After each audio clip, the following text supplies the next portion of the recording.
तो हम लोग पढ़े केमिस्ट्री, फादर ऑफ केमिस्ट्री, फिर हम लोग पढ़े केमिस्ट्री के ब्रांचेस क्या है, तो physical, organic and inorganic. Physical जिसमें हम लोग रूल्स एंड लॉज का स्टडी करते हैं, we study about rules and laws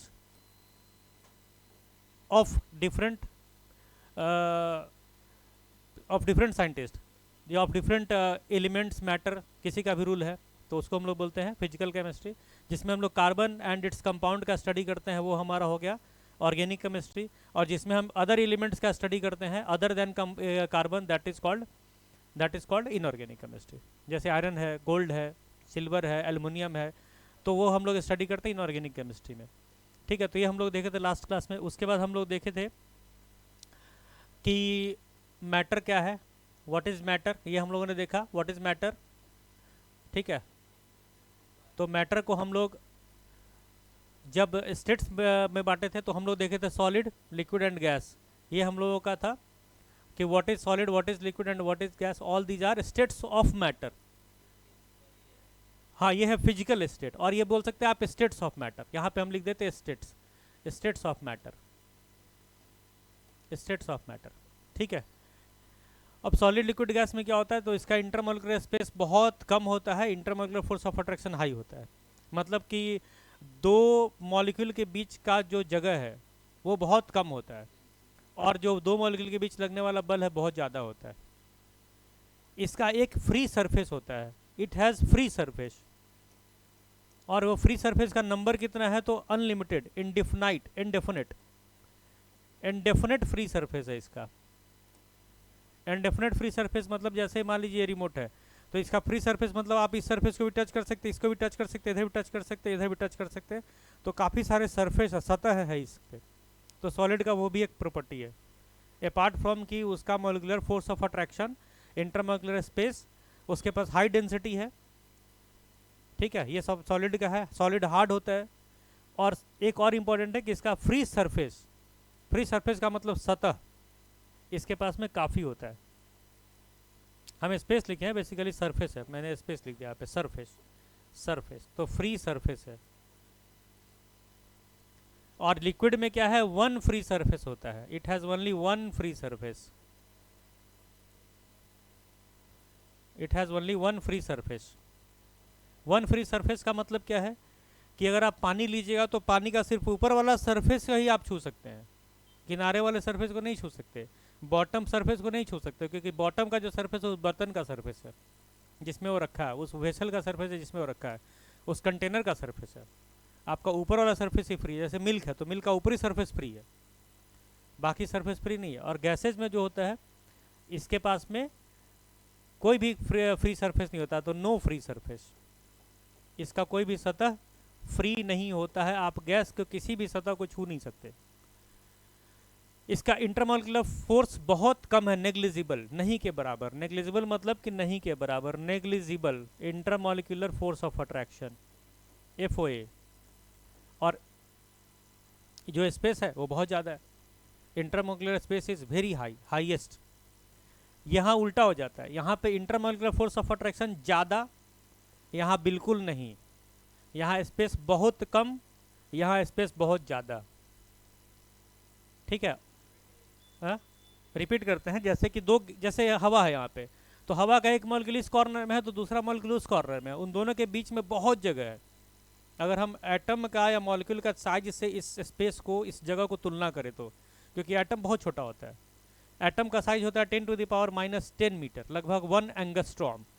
हम लोगों का एटम का साइज क्या है, तो size of atom is equal to 10⁻⁻10 metre. इसको हम लोग 1 एंगस्ट्रॉम भी बोलते हैं, A पे पावर 0 उसको बोलते हैं एंगस्ट्रॉम। एंगस्ट्रॉम इसका मतलब होता है कि 10 पे पावर 10 मीटर।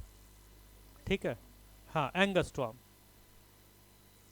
ठीक है, तो अब क्या है कि एटम के तुलना में स्पेस, उन दोनों के बीच जो जगह है वो बहुत ज़्यादा है। तो जब ज़्यादा जगह रहेगा तो गैसियस स्टेट में होगा, मतलब गैस की अवस्था में होगा। और अगर जगह बिल्कुल नहीं रहेगा तो वो सॉलिड की अवस्था में। जैसे पेन है, पेन का 2 पार्टिकल अगर हम लोग लें तो इन दोनों के बीच में जो स्पेस है, जगह है, वो बहुत कम है, इतना कम है कि लगेगा कि दोनों एटम सटा हुआ है, तो उसको बोल देंगे हम लोग सॉलिड स्टेट। अब लिक्विड में क्या होता है, दोनों मिड में होता है, न ज़्यादा स्पेस न ज़्यादा फोर्स ऑफ अट्रैक्शन, दोनों ही बीच की अवस्था में, इससे ये ज़्यादा और उससे ये ज़्यादा, मतलब कि स्पेस इसमें बहुत ज़्यादा है, फोर्स बहुत कम है, तो इससे ज़्यादा फोर्स और इससे कम स्पेस। यहाँ पे फोर्स बहुत ज़्यादा है तो इससे कम फोर्स, स्पेस बहुत कम है तो इससे ज़्यादा स्पेस। ठीक है, यहाँ तक हम लोग कर लिए थे। कोई शक, कोई सवाल इसमें? ठीक है। और वाटर एक ऐसा सबस्टांस है जो तीनों ही स्टेट में पाया जाता है, सॉलिड भी है, लिक्विड भी है और गैस भी है। आइस है, आइस क्यूब हो गया सॉलिड, वाटर हो गया लिक्विड, और वेपर हो गया गैस। ठीक है, तो ये हो गया। अब उसके बाद आगे आते हैं हम लोग, नेक्स्ट वाले पे करें। अब देखिए हम लोगों ने पढ़ा मैटर, व्हाट इज मैटर, एक बार रिवाइज कर लेते हैं। What is matter? मैटर क्या है? दुनिया में जो भी चीज़ें आपको दिखती है वो सब मैटर है, जो चीज़ दिखती है, क्योंकि इस वर्ल्ड को हम लोग फिजिकल वर्ल्ड बोलते हैं, भौतिक दुनिया बोलते हैं। भौतिक दुनिया मतलब जो हमारे 5 सेंसेज, हम लोग के पास 5 सेंसेज होता है, आँख, नाक, कान, 4 गो तो यहीं पे है, पांचों उसी में, त्वचा भी वही है, आँख, नाक, सॉरी कान, नाक, मुंह, 4 हो गया। और त्वचा तो यहाँ पर भी है, यहाँ भी तो कोई आपको गाल छुएगा तो ही तो त्वचा है। आप महसूस कीजिएगा ना कि छूने वाले के हाथ कैसे हैं, हार्ड है कि मुलायम है ना। तो 5 हमारे सेंसेज है, उसको हम लोग इंद्रियां बोलते हैं। इस 5 सेंसेज से, ज्ञान इंद्रिया से अगर हम किसी भी चीज को महसूस करते हैं तो वो भौतिक राशि है। बढ़ा है, तुरंत बढ़ा। तो हम लोग देखें यहाँ पे कि हमारा मैटर कितने तरह का था, कितने तरह का, कौन कौन, बोलो प्रीति। अरे मैटर कितने तरह का होता है? नहीं भाई, यस, देखिए रोहित के लिए हम इंतजार कर रहे थे। पदार्थ 2 तरह का, एक शुद्ध धातु, शुद्ध पदार्थ, और अशुद्ध या फिर मिक्सचर, मिश्रण। तो यह है प्योर और इम्प्योर। ठीक है, प्योर और इम्प्योर। प्योर और इम्प्योर को बोलेंगे हम लोग मिक्सचर, इम्प्योर नहीं बोलते हैं, मिक्सचर बोलते हैं। इम्प्योर भी बोलेंगे तो कोई प्रॉब्लम नहीं है, क्योंकि ये इम्प्योरिटी वाला ही होता है। ठीक है, अब प्योर 2 तरह का था, कौन कौन? प्योर 2 तरह कौन कौन? और मिक्सचर 2 तरह का कौन कौन, बताइए फटाफट एकदम। होमोजीनियस और हेट्रोजीनियस, समांग और बिस्मांग। हाँ, इसको बोलते हैं होमो, होमो को बोलते हैं समांग, समांग। ठीक है, समांग। और इसको बोलते हैं हेट्रोजीनियस, बिस्मांग। जो 20 बार मांगे वो बिस्मांग, और जो समान बार मांगे वो समांग, है कि नहीं? नहीं, जस्ट जोक। तो हेट्रोजीनियस मिक्सचर। तो हेट्रोजीनियस मिक्सचर का मतलब क्या है? इसको हम लोग बोलते हैं विषमांग। अब प्योर जो होता है वो 2 तरह का होता है, शुद्ध जो एलिमेंट और कंपाउंड। और एलिमेंट और कंपाउंड में हम लोग देखे थे कि एलिमेंट होता है जैसे O2, N2, ठीक है, जो अकेले एक टाइप के एटम से बनेगा, सेम टाइप के एटम से बनता है, उसको बोलते हैं एलिमेंट। और जो डिफरेंट टाइप के एटम से बनता है उसको हम लोग कंपाउंड बोलते हैं, जैसे H2O, जैसे CO2, जैसे आपका NH3, जैसे आपका ग्लूकोज C6H12। हाँ, अब कंपाउंड 3 तरह का, एलिमेंट फिर 2 तरह का, नहीं एलिमेंट कौन, 3 तरह का, मेटल, नॉन मेटल और मेटलॉइड, धातु, अधातु और उपधातु। और कंपाउंड 3 तरह का, एसिड, बेस और सॉल्ट, अम्ल, क्षार और नमक, लवण, अम्ल, क्षार और लवण, लवण।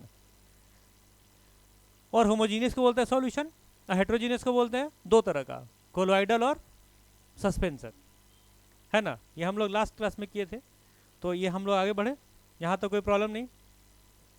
धातु का धातु कर लिए थे हम लोग, आते थे एसिड बेस भी हम लोग किए थे, एसिड बेस एंड लवण।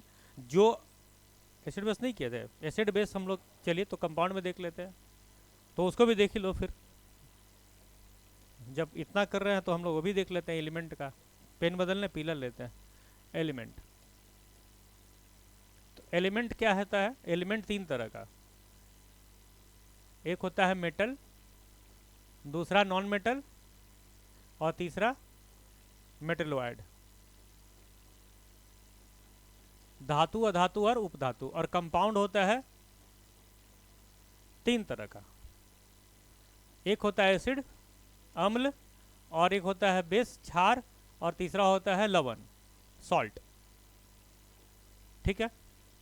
और इधर ले लीजिए मिक्सचर। मिक्सचर 2 तरह का, होमोजीनियस को हम लोग लिखते हैं solution, homogeneous mixture is known as solution, इसी को दूसरा नाम सॉल्यूशन कहते हैं। जैसे एग्जांपल आप दे दीजिए salt and water, salt and water, या फिर sugar and water, sugar and water. ठीक है। मेटल का एग्जांपल हो जाएगा जैसे आपका Au, ऑरम। नॉन मेटल का एग्जांपल जैसे कार्बन। मेटलॉइड का एग्जांपल जैसे सिलिकन और जर्मेनियम, ये 2 बहुत इंपॉर्टेंट मेटलॉइड है, सिलिकन जर्मेनियम। हम लोग का जितना भी इलेक्ट्रॉनिक आइटम बनता है वो सब सिलिकन से बनता है।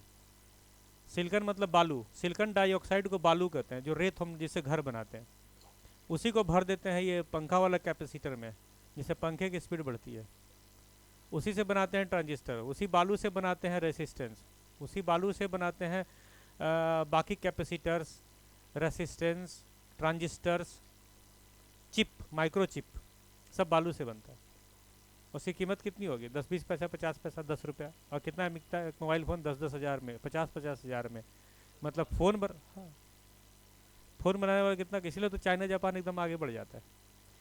एक बोरा बालू में वो आधा इंडिया खरीद सकता है, ऐसा समझ लीजिए आप। ऐसा चिप बना देगा कि महंगा हो गया। SiO2 से बनता है। एसिड में आते हैं, एसिड जैसे HCl, जिसमें भी H रहेगा उसको एसिड बोलते हैं। पहला इंपॉर्टेंट पॉइंट, जिसमें हाइड्रोनियम आयन रहेगा उसको बोलेंगे एसिड, और जिसमें कोई मेटल रहेगा उसको बोलेंगे बेस। नहीं, हाँ, जिसमें OH भी रहेगा, ऐसा भी आप बोल सकते हो। इसमें 2 चीज़ है, एक तो OH रहे, एक तो OH रहे, OH इसमें रहेगा वो बेस है। ठीक है। जिसमें एक OH रहे या फिर एक मेटल रहे।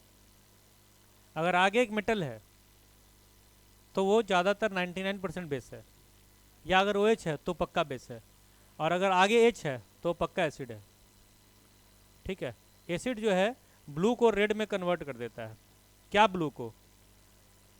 लिटमस को। और बेस जो होता है रेड को ब्लू में कन्वर्ट करता है, इसलिए ब्लू लाइन लगा दी है।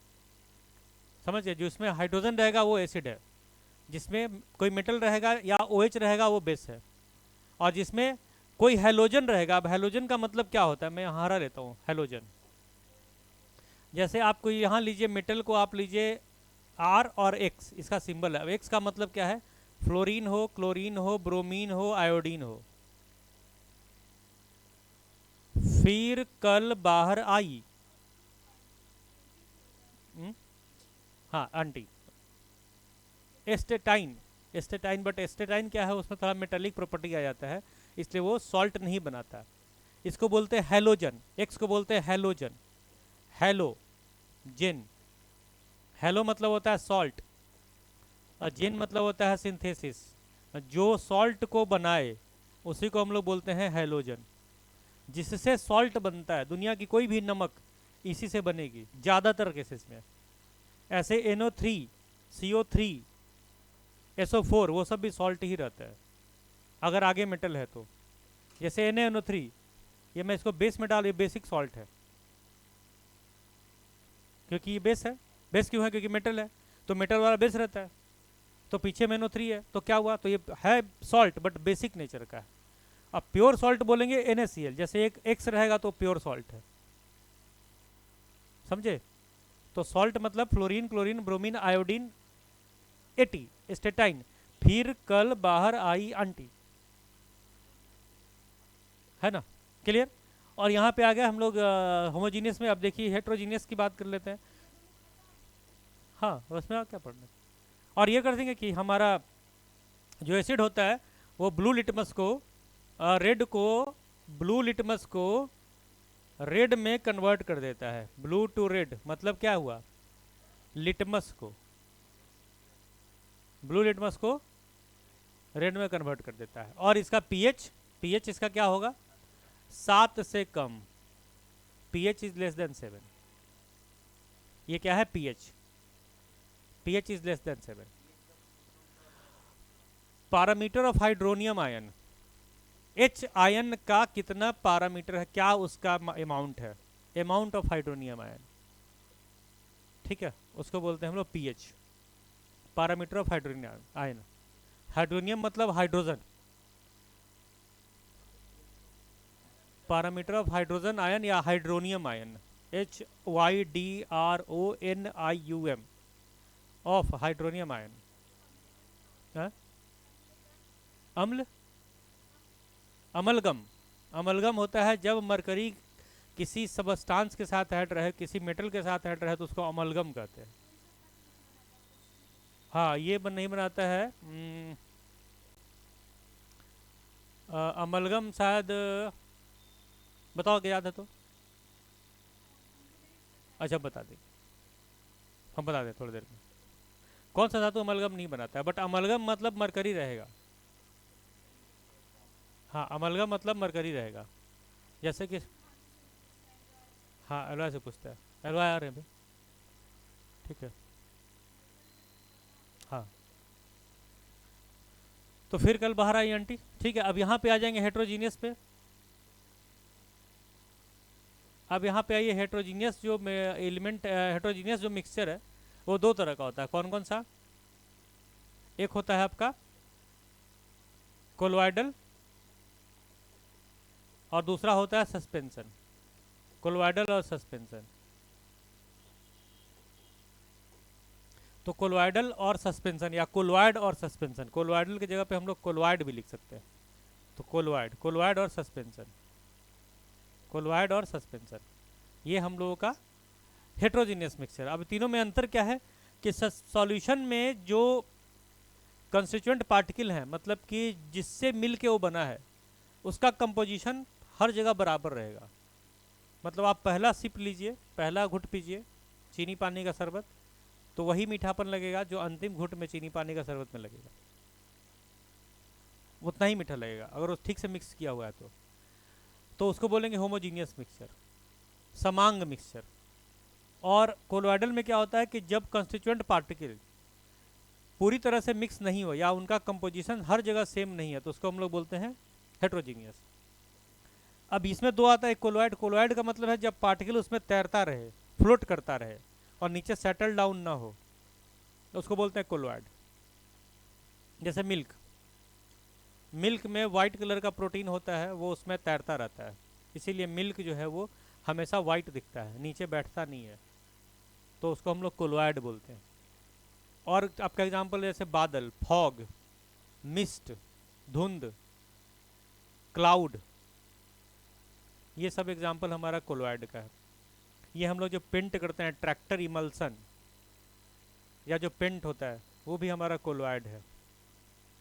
बाल में लगाने वाला जेल, जिससे बाल ऐसे खड़े रहते हैं, है ना, आजकल फैशन हो गया है, जैसे कुंदन जी लगा के आए हैं, बाल एकदम ऐसे खड़ा है जेल लगा के, है ना, जैसे राहुल रोहित लगा लेता है एकदम ऐसे, तो वो भी हमारा कोलोइड है। अब उसमें क्या होता है कि जो कंस्टिट्यूएंट पार्टिकल है वो हर जगह बराबर नहीं रहेगा, कहीं ज़्यादा रहेगा कहीं कम रहेगा, हर जगह पे कंपोजिशन सेम नहीं रहता, उसको हम लोग बोलते हैं कोलोइड, है ना। तो यहाँ पे इसका एग्जांपल ले लीजिए, मिल्क, फॉग, मिस्ट, क्लाउड, ये सब एग्जांपल हमारा कोलोइड का है। और सस्पेंशन का मतलब होता है जहाँ पे पार्टिकल सेटल डाउन हो जाते हैं नीचे, मतलब कि वो बॉटम में बैठ जाएगा, थोड़ा देर के बाद छोड़ देंगे तो, जैसे कि कीचड़ पानी, मड वाटर, तो क्या होता है कि मड जो है वो पूरा नीचे सेटल हो जाता है, अब वाटर उसमें रहता है तो नीचे देखिएगा बैठा हुआ रहेगा सॉलिड उसका, हाँ, तो उसको बोलेंगे हम लोग सस्पेंशन। तो जैसे इसका एग्जांपल है मड वाटर, मड वाटर या muddy water, mud water you can say muddy water, नहीं मडी वाटर इसलिए नहीं आया कि वो नीचे बैठ जाएगा, इसमें नीचे बैठेगा नहीं, तरह मडी वाटर मतलब सस्पेंशन। जैसे कीचड़ में पानी मिला दिए तो कीचड़ जो है थोड़ा देर का जो बालू का कण है वो नीचे बैठने लगता है, जैसे कहीं से पानी बह रहा है ना, तो आप गंदा कर दिए पानी को ऐसे हिला के, पैर हाथ मार के, थोड़ा देर बाद में क्या होगा, सब गंदगी नीचे बैठेगा, ऊपर से साफ पानी गुजर रहा है, जैसे नाला बहता है तो देखते हैं नीचे गंदगी बैठ रहा था, पानी ऊपर से बहता रहता है, क्योंकि वो हमारा मडी वाटर है। तो वो जो एग्जाम्पल है सस्पेंशन का। ठीक है, तो ये हो गया। तो this is the all about heterogeneous mixture. तो ये हम लोग का मैटर हो गया। आगे बढ़ें, नोट कर लीजिए जिनको नोट करना है।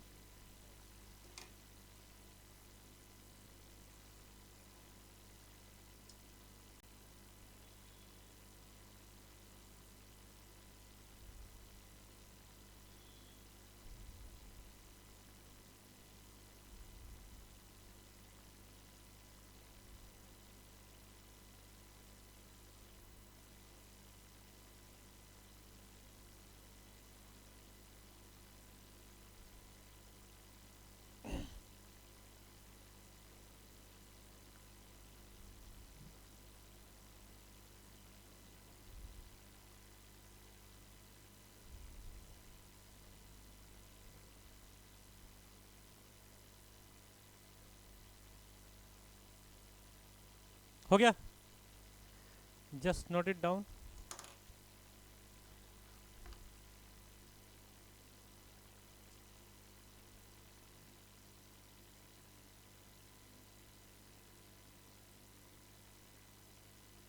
फोटो खींचना भी अच्छी बात होती है। कुछ लोग फोटो खींचते हैं, बट मेरा मत खींचना, क्योंकि मैं I take 100 rupees for one photograph. हाँ, मैंने हम पहले लेते बता दे रहे हैं। और अगर मैं स्माइल करते हुए खिंचवाओगे तो 500 रुपये लगेंगे। आप अगर बोलोगे कि सर उदास आंसू बहाते हुए लिए तो 1,000 रुपया। सबका अलग अलग कॉस्ट है। हाँ, आप बोर्ड का फोटो खींच सकते हैं, board is free of cost to all of you, है ना।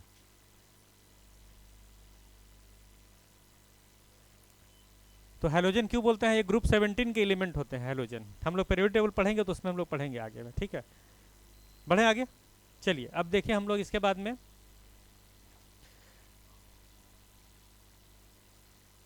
दूसरा का कलर लेते हैं, बैकग्राउंड ये ले लेते हैं। ठीक है, और बदल ले।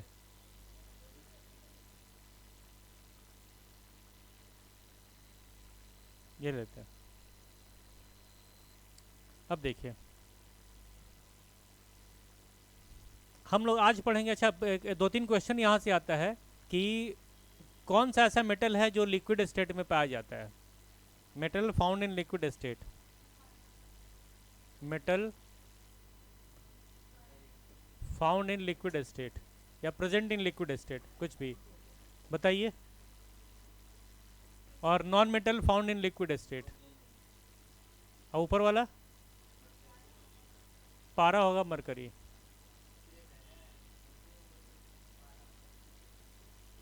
ये आपका ब्रोमीन। एक ऐसा नॉन मेटल जो मेटल की तरह साइन करता है, ग्लो करता है। हाँ बिल्कुल सही, तो ब्रोमीन। और यह हो गया आपका Hg। Hg को क्या बोलते हैं फुल फॉर्म? मरकरी नहीं बोलते, Hg से मरकरी थोड़ी होता है। हाइड्रोगायरम, हाँ, तो हम लोग लैटिन नेम की ही तो बात करते हैं ना, और इसको बोलचाल की भाषा में मरकरी कहते हैं। ठीक है। हिंदी की पारा कहते हैं। बोले पारा गर्म हो गया, बोले मरकरी गर्म हो गया, बोले मरकरी गर्म नहीं हुआ, इसका हाइड्रोगायरम गर्म हो गया। आप किसी को मत बोलिएगा कि पारा गर्म हो गया, बोलिएगा कि इसका हाइड्रोगायरम गर्म हो गया। अब बेचारा भी देखेगा कि मेरा क्या हाइड्रोगायरम गर्म हो गया, आगे पीछे देख लेगा। ठीक है, signing signing signing non metal, signing non metal, इसका मतलब क्या हो गया आपका?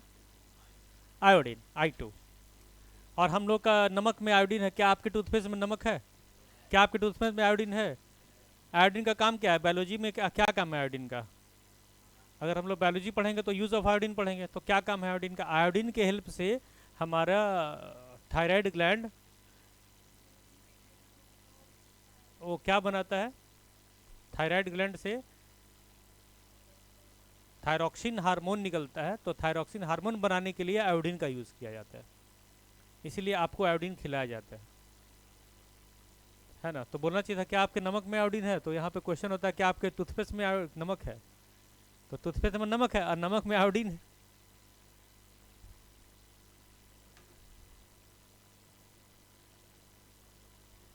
है ना।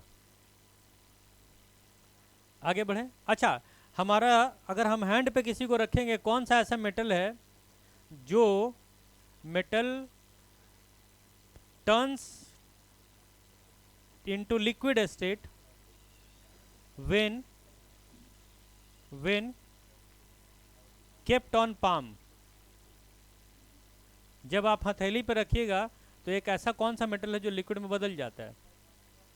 हाथ पे रखिएगा मेटल ऐसे मेटल है, बट जैसे रखिएगा पानी हो जाएगा, मैंने लिक्विड हो जाएगा, पानी मैंने लिक्विड हो जाएगा। हाँ वही, मरकरी तो ऐसे ही रहता है, मरकरी तो लिक्विड स्टेट में मिलता ही है।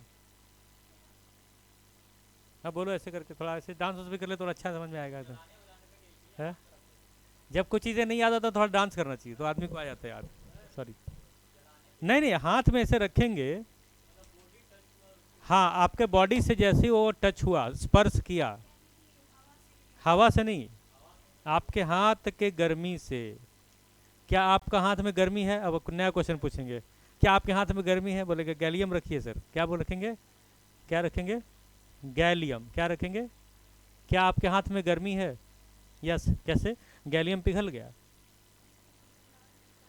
इसीलिए तो गलनांक कम होता है, इसलिए तो गल जाता हाथे में, है ना। भोजपुरी में कोई पढ़ा रहा था तो ऐसे बोलता है कि हथवे में गल जाए, नहीं तो गलनांक जो है इसका कम होता है। ऐसा डबल एल होता है, मैं यहाँ पे थोड़ा ये double L, it's not single L, double L. हाँ उसका भी कम होता है, सीजम भी कम होता है। और सबसे ज़्यादा जो गलनांक होता है, मतलब मेल्टिंग पॉइंट हाई होता है, किसका पता है? टंगस्टन का। इसीलिए बल्ब में यूज़ करते हैं, बल्ब में टंगस्टन का बना हुआ फिलामेंट होता है। हाँ बट उसका गलनांक का बहुत ज़्यादा है, हाई है मेल्टिंग पॉइंट। और आप जो अभी क्वेश्चन पूछ रहे थे मेरे से ना, क्या पूछ रहे थे कि कौन metal metal which do not form, metal which do not form, क्या नहीं बनाता वो? अमलगम। अमलगम, अमलगम का मतलब है कि जिसमें मरकरी हो, मरकरी वाले को बोलते हैं अमलगम। कोई मेटल अगर मरकरी के साथ आ जाएगा तो उसको बोलेंगे अमलगम। तो इसका आंसर है आपका पहला आयरन, दूसरा टंगस्टन। टंगस्टन ये सब जो मेटल है वो नहीं बनाता अमलगम। अगर हम सोने को, गोल्ड को, एक पुराना कहानी चलता था कि कोई राजा था, उसने अपना सोने का हार टांग दिया खूटे पे, पूरा हार गायब हो गया, खूटा हार को निगल लिया अंदर, क्योंकि वो खूटा में मरकरी था। मरकरी से आप गोल्ड को सटा के रखिएगा, पूरा मरकरी, पूरा सोना गायब हो जाएगा, अमलगम बन जाएगा और सोना गायब हो जाएगा। तो राजा पे चोरी का इल्जाम लग गया, जो बैठा था उसके यहाँ, जो उसके यहाँ बैठा था उस पर चोरी, बोला कि चोरा लिया ये हार मेरा। बोला हार कहाँ है? बोला है ही नहीं। तो सब पूरा चेक किया, हार ही नहीं, गायब हो गया। बोला यही तो टांगे थे और तुम ही बैठे थे यहाँ। अब उस समय बेचारे को पता ही नहीं था कि उसमें मरकरी का था वो कहानी, आज हम लोग को पता है ना। तो आई बात समझ में? चलिए आगे बढ़े। तो अब हम लोग आते हैं कि हमारा जो केमिस्ट्री शुरू हुआ, ऐसे तो हम लोग का सबसे पहले आया गैस लॉ, है ना, और दूसरा हमारा स्टेप है एटम की तरफ। तो आप किधर से बढ़ना चाहेंगे? गैस लॉ की तरफ से बढ़ना चाहेंगे कि एटम की तरफ से बढ़ना चाहेंगे? मैं आप पे चॉइस छोड़ता हूँ। एक है 16 सेंचुरी में गैस लॉ आया, Charles law, Boyle's law, Avogadro law, है ना, और ये दूसरा आया एटम की तरफ से। तो ज़्यादातर क्वेश्चन एटम से आते हैं, तो हम लोग एटम वाले में चलते हैं। ठीक है, जो आया 1807, कहीं कहीं पे 1803, जिसमें कि इन्होंने दिया atomic theory, mister John Dalton. तो एटम का कहानी शुरू होता है यहाँ से। ब्लैक रंग ठीक है ना। तो एटम को, अब ऐसे कोई पूछे कि हु डिस्कवर्ड एटम, तो एटम को भी डिस्कवर नहीं किया, क्योंकि इसकी हिंदी होती है परमाणु।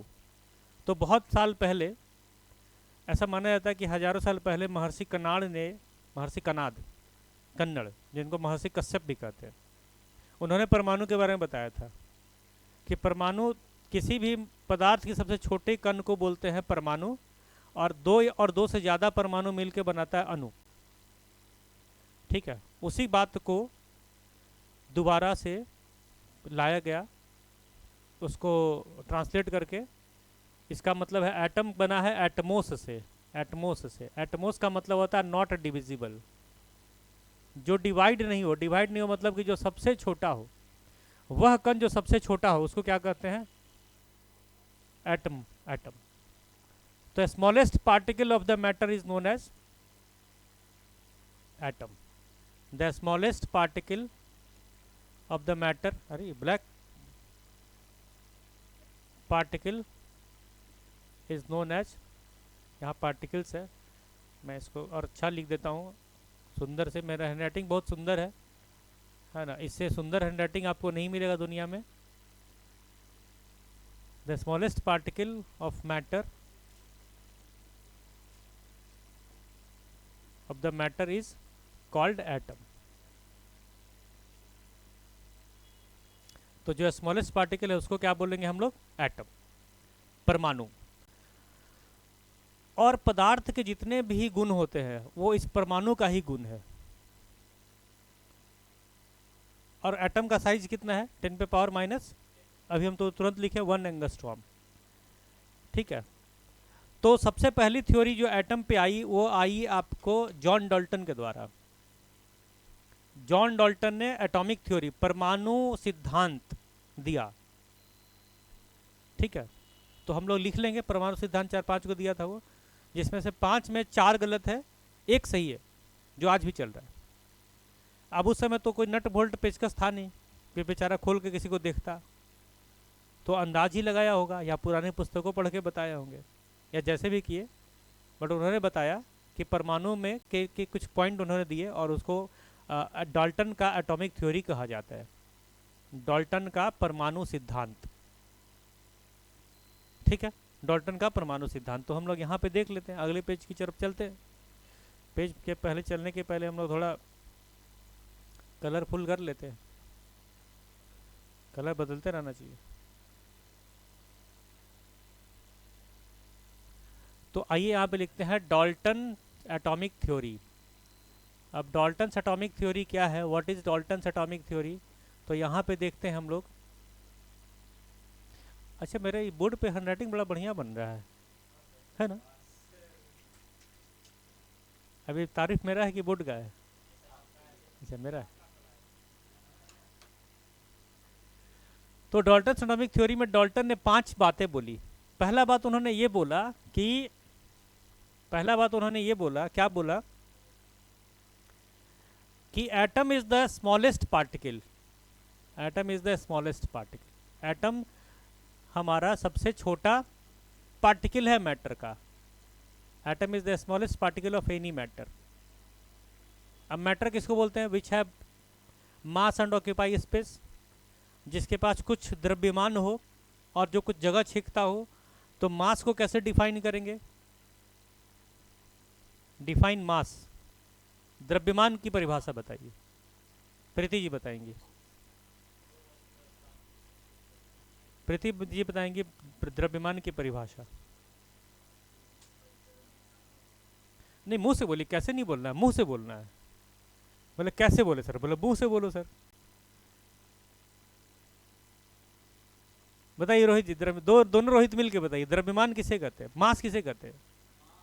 हाँ, मां नहीं, मास नहीं, मास। बोले मांस सर, जो खाते हैं चिकन वाला। हाँ, अरे बहुत सिंपल सा है, इतना आप अक्सर छोटी चीज़ याद नहीं रहती, बड़ी चीज़ें बहुत याद रहती। किसी का फ़ोन नंबर बोलो रटने के लिए, रोहित को तुरंत याद होगा, बोलेगा सबका बता देंगे एक ही बार में। किसका चाहिए बोलिए? आप उंगली से इशारा कीजिए, फ़ोन नंबर याद, उसका घर का पता भी याद। कुंदन जी ध्यान लगाइए कुछ। मास है अमाउंट ऑफ मैटर, किसी भी पदार्थ का कितना मात्रा किसी में है उसको बोलते हैं द्रव्यमान। जैसे मान लीजिए बोर्ड अगर शीशे से बना है, कांच से बना है, ग्लास से, तो ग्लास का कितना मात्रा इसमें है? ये लकड़ी है तो लकड़ी का कितना मात्रा इसमें है? मान लीजिए ये लकड़ी है, इसके बीच में हवा भर दे तो मात्रा कम हो जाएगा, मास कम हो जाएगा।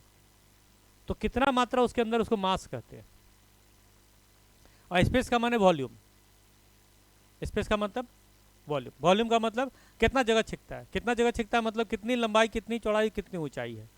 जैसे आप एक बैलून बड़ा सा फुला कर रख दीजिए, वो पूरा जगह छिक लेगा, तो उसका वॉल्यूम बहुत ज़्यादा है। एक छोटा सा बटखरा 10 किलो का है, यहाँ कहीं कोने में रखा, तो उसका वॉल्यूम बहुत कम है, क्योंकि वो कम जगह छिका है। तो जितना जगह छिकता है उसको बोलते हैं वॉल्यूम, और जितना ज़्यादा उसमें ठूस ठूस के भरा हुआ है उसको बोलते हैं द्रव्यमान। जैसे बटखरा में बहुत लोहा का टुकड़ा को एकदम चाप चाप के भर दिया पूरा, तो एकदम टाइटली पैक्ड हो गया, भारी हो गया, उसको बोलते हैं द्रव्यमान। और दोनों का अगर हम रेशियो निकालें तो बोलेंगे डेंसिटी, घनत्व, कितना जगह में कितना mass, mass by volume, mass by volume, द्रव्यमान भागा आयतन, आयतन, है ना। तो यहाँ पे मैटर हम लोग देख लिए, तो atom is the smallest particle of matter, number B में आते हैं। बोलता है कि all atoms of an element, of an element, not element, of an element. हाँ, हाँ, क्या बताइए, हिंदी में लिखे हैं, ठीक है, हिंदी लिखवा देते हैं, आप लोग लिख लीजिएगा, है ना। तो पहले बोला था ना, ठीक है। अरे थोड़ा सा इंग्लिश आना चाहिए, ये बहुत, मैं ऐसे या बहुत सब्जेक्टिव क्वेश्चन नहीं लिखवा रहे हैं, थोड़ा थोड़ा अंग्रेजी भी जानिए। आपके नन्हे मुन्ने हो तो क्या पढ़ाइएगा उनको, वो बोलेगा एटम, बोलेगा अरे परमाणु हम पढ़े हैं, है ना। ऐसे भी ये कोई सब्जेक्टिव लॉन्ग क्वेश्चन वाला नहीं है जिसमें आपको घबराने की जरूरत है, लॉन्ग क्वेश्चन वाला सारा हिंदी में कराया जाएगा। हाँ। हम ऐसे हिंदी लिखवा देते हैं, डोंट वरी। तो all atoms of an element are identical in all aspect. अब देखो इसका मतलब क्या होता है, इसका हिंदी लिख देते हैं। पहला बोलता है कि परमाणु पदार्थ की सबसे छोटी, सबसे छोटा कण है, सूक्ष्मतम कण है, परमाणु पदार्थ का सबसे सूक्ष्मतम कण है। नंबर दूसरा, किसी तत्व के सभी परमाणु आपस में एक दूसरे के बिल्कुल समरूप होते हैं। आइडेंटिकल का सही शब्द समरूप नहीं है, बट समान होते हैं, ये लिख सकते हैं। समान होते, एक जैसे होते हैं, एक समान होते हैं, चाहे उनका रूप, आकृति, भार, घनत्व, कुछ भी देखा जाए। हाँ बोलिए।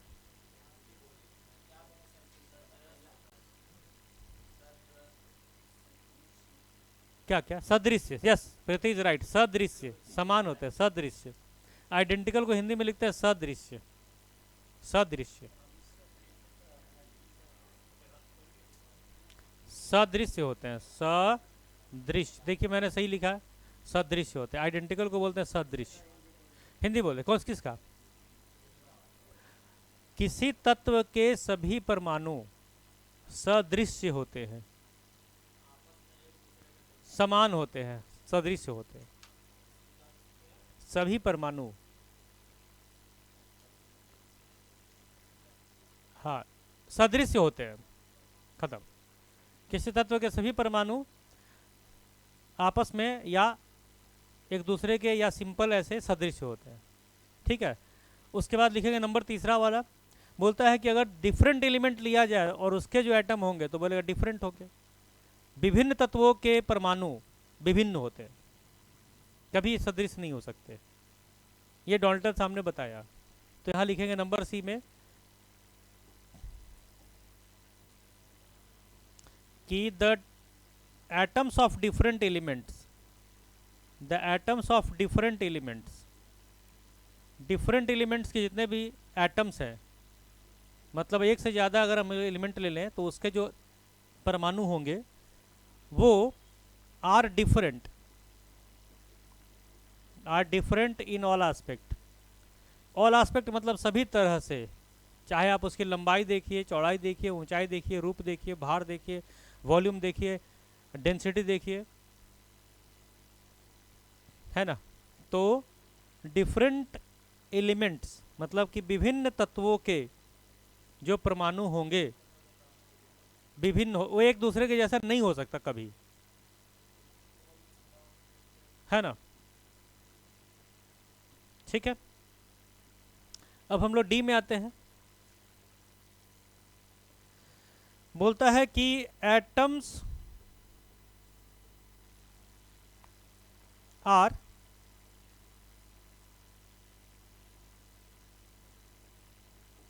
atoms take part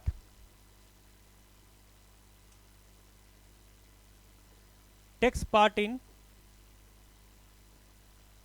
chemical reaction. Atom जो है वो किसी भी रासायनिक अभिक्रिया में ही भाग लेते हैं, मतलब किसी भी रासायनिक अभिक्रिया में एटम ही भाग लेते हैं। परमाणु रासायनिक अभिक्रिया में भाग लेते हैं, परमाणु रासायनिक अभिक्रिया में भाग लेते हैं।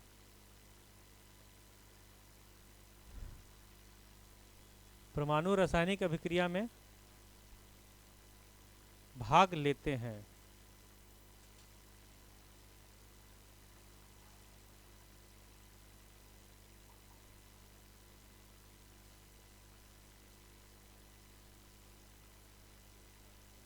ठीक है, परमाणु बोलिए बोलिए, कुछ तारीफ है तो करिए, मैं तड़प रहा हूं तारीफों के लिए। है किससे? सदृश। नहीं नहीं, हम अब सोच रहे हैं अगले क्लास से एकदम हिंदी ही लिखेंगे, एकदम पक्का। हिंदी का क्लास, कक्षा में हिंदी में बात, इंग्लिश की कक्षा में इंग्लिश में बात, कन्वर्सेशन। हाँ, तो उसमें हम वही तो दिक्कत हो रही है ना कि हम अलग नहीं कर पा रहे हैं। हाँ, सदृश एकदम ये लिखा था, एकदम सही स्पेलिंग है। सदृश्य मतलब एक जैसा तस्वीर, आप वो बोल रहे हो, वो आप ये बोल रहे हैं सदृश्य मतलब एक जैसा दिखने वाला दो तस्वीर। जैसे आप कभी पार्क में गए, आपको उधर भी एक पेपर का पेड़ दिखाई दिया, इधर भी एक पेपर का पेड़, तो वो हो गया सदृश्य। ये सदृश्य माने दोनों दो एक जैसा। प्रीति खुश हो रही है आज, पहला बार मेरे क्लास में, पहला बार हम इसका मुस्कुराहट देख रहे हैं। उधर मत घूमना, वो न्यूरू भी देख लेगा।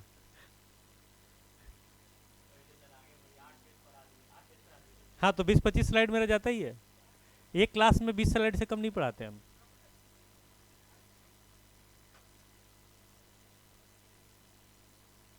है ना, क्योंकि स्लाइड थोड़ा बड़ा, जैसे इस पे बोर्ड पे ज़्यादा बड़ा लिखते हैं ना आप। हो गया। अब 5वां नंबर हम आपको बता रहे थे। हाँ, एक और बता रहे थे, देखिए, एटम्स इज नॉट डिविजिबल। ये आप उसको ऊपर भी लिख सकते थे, नीचे भी लिख सकते थे, कोई दिक्कत नहीं है। एटम्स आर नॉट डिविजिबल, ये उसने बोला। किसने बताया? हाँ, तो ये 5 पॉइंट को ही हम लोग डाल्टन्स एटॉमिक थ्योरी बोलते हैं। एटम्स को डिवाइड नहीं सकते 5 को, लेकिन इसमें से 4 गलत साबित हो गए। अब एटम पदार्थ का सबसे छोटा पार्टिकल नहीं रहा, एटम को डिवाइड कर दिया लोग, एक एलिमेंट का 2 एटम एक जैसा नहीं रहा, डिफरेंट एलिमेंट्स के जो एटम्स हैं वो एक जैसे हो गए।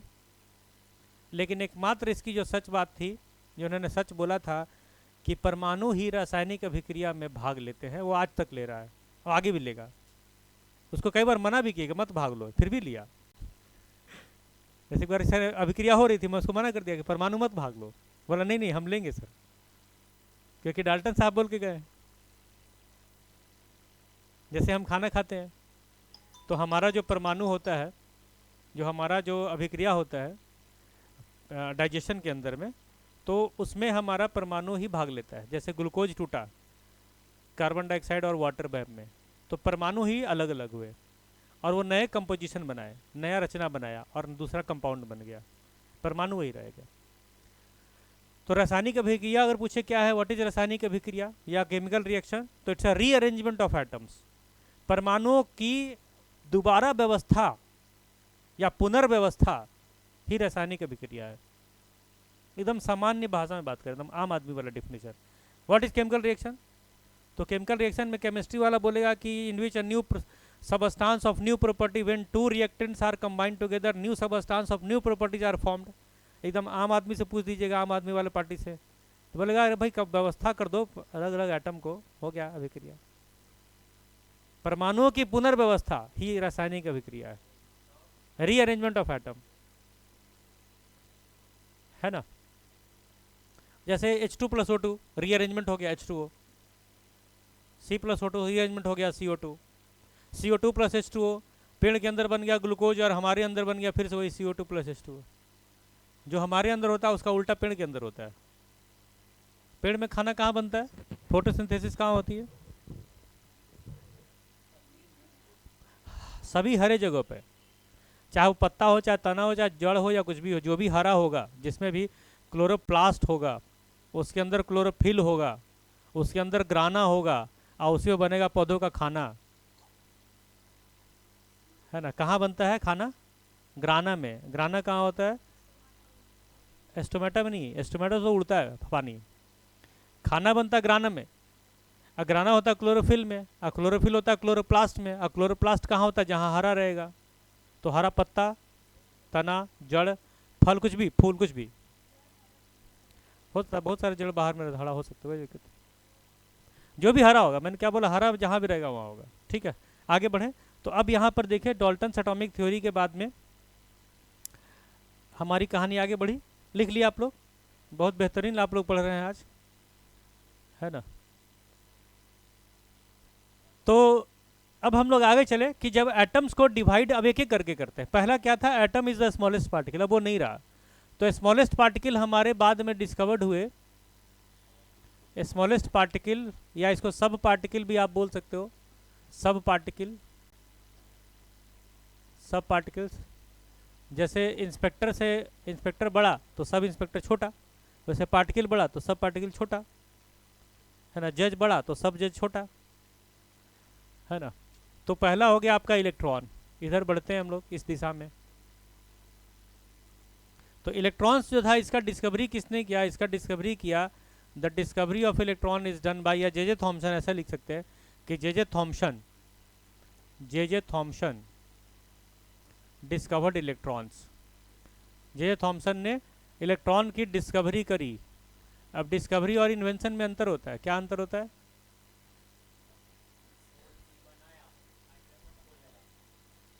नहीं, बनाया इज द इन्वेंशन, और खोजा इज द डिस्कवरी। जो पहले से हो और कोई खोजे उसको डिस्कवरी। जैसे आप फ्रेंड का डिस्कवरी करते हैं, बनाते नहीं है। मान लीजिए आपको बॉयफ्रेंड चाहिए, गर्लफ्रेंड चाहिए, या फ्रेंड चाहिए, तो हम लोग क्या करते हैं? डिस्कवरी करते जाके कि बहुत सारा है, ये वो डिस्कवर कर लिए। तो इस तरह थॉमसन साहब ने भी डिस्कवर करा, खोज कर लिए बहुत सारे पार्टिकल में, और खोजा उन्होंने इलेक्ट्रॉन। तो जे थॉमसन डिस्कवर्ड, तो यहाँ डिस्कवरी लिख दिया हम, डिस्कवर्ड, डिस्कवर्ड, डिस्कवर्ड इलेक्ट्रॉन्स। अब इन्होंने कैसे किया? एक्चुअली इन्होंने क्या किया ना, इनका देश में पहले क्रिश्चियन लोग होता था, अंग्रेज है तो क्रिश्चियन ही होंगे। तो एक जो फादर होते थे, वो बोले देखो ये जो बारिश हो रही है, बादल कड़क रहे हैं, ये भगवान कराता है, गॉड करवाता है। इनके दिल पे आ गया कि रे ये तो हम भी करा सकते हैं। एकदम घर गए, वो शीशा का ऐसा बनाया ट्यूबलाइट, उसके अंदर इधर 10,000 पावर का बिजली लगा दिए, 10,000 वोल्ट का, और इससे पूरा गैस निकाल लिए, वैक्यूम कर दिए। अब इनके उस ट्यूब में भी बिजली कड़की, कर्र। कैसे देखते हैं पोल पे बिजली बनाते रहता है तो स्पार्क निकलते रहता है, या ट्रांसफार्मर के पास से पूरा आग का धुआं निकलते रहता है, ऐसे तर आते रहता है, बिजली चमकते रहता है। इन्होंने वैसा किया। तो इनसे पूछा कि क्या है? बोले ये रे है, जो नेगेटिव रे है। तो उन्होंने क्या किया? एक टेस्ट ट्यूब लिया ऐसा, और टेस्ट ट्यूब में इन्होंने 2 तार जोड़ दिए और प्लेट लगा दिया, मेटल प्लेट। अब यहाँ से क्या हुआ कि इसका चार्ज रखते प्लस, इसको कर दिया माइनस। दोनों तरफ इधर प्लस है, इधर माइनस है, इधर प्लस है, इधर माइनस है। तो क्या हुआ कि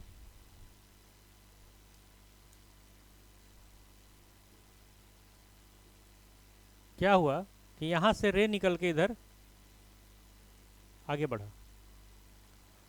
इसको बोलते हैं नेगेटिव, क्योंकि माइनस है तो ये हो गया नेगेटिव, और ये प्लस है तो हो गया पॉजिटिव।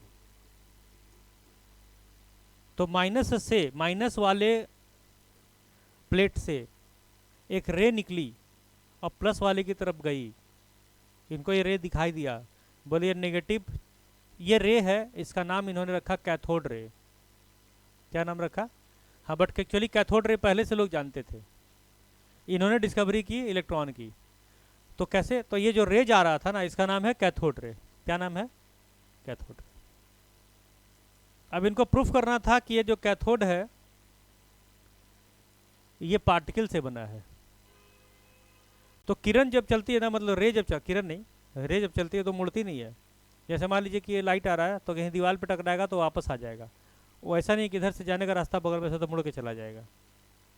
रे कभी मुड़ता नहीं है। जैसे आप टॉर्च मारिएगा तो यहाँ जा रहा है, वो मुड़ के नहीं जाएगा, रुक जाएगा। और पार्टिकल होगा तो मुड़ जाएगा, ढेला रहता है मुड़ जाता है। देखते बॉल जो है टप्पा खा के मुड़ जाता है। तो इनको प्रूफ करना था, तो इन्होंने क्या किया, एक मैग्नेटिक फील्ड लाया ऊपर, मैग्नेटिक फील्ड और इलेक्ट्रिक फील्ड, एक दूसरा फील्ड लाए माइनस प्लस। ठीक है, तो ये जो रे था ना वो प्लस की तरफ मुड़ गया। तो प्लस की तरफ मुड़ रहा मतलब कि ये नेगेटिव चार्ज पार्टिकल है, और ये मुड़ा तो ये पार्टिकल प्रूफ हो गया। तो इन्होंने बोला कि ये जो कैथोड रे है वो एक पार्टिकल से बना है जिस पे नेगेटिव चार्ज है, और इसलिए उसका नाम रखा गया इलेक्ट्रॉन। इलेक्ट्रॉन का मतलब नेगेटिव चार्ज वाला पार्टिकल। तो जे थॉमसन ने डिस्कवर किया इलेक्ट्रॉन। आपको बस इतना ही पता हो, मतलब होना चाहिए। बाकी बहुत डीप में इतना जाने का जरूरत नहीं है, क्योंकि इतना एक्सपेरिमेंट पूछेगा भी नहीं और जानने की इतनी ज़रूरत भी नहीं है, बट जान लीजिए। हाँ, वो सब बता देते हैं अभी। इलेक्ट्रॉन पे कितना चार्ज है वो बता देते हैं, इलेक्ट्रॉन का मास बता देते हैं, वो बता देते हैं अभी। ठीक है, तो इसको नोट करना तो लिख लीजिए। अब यहाँ पे देखिए इलेक्ट्रॉन का चार्ज क्या आया। तो इलेक्ट्रॉन पे जो चार्ज होता है, charge on electron is equal to -1.6 into 10⁻⁻19 coulomb.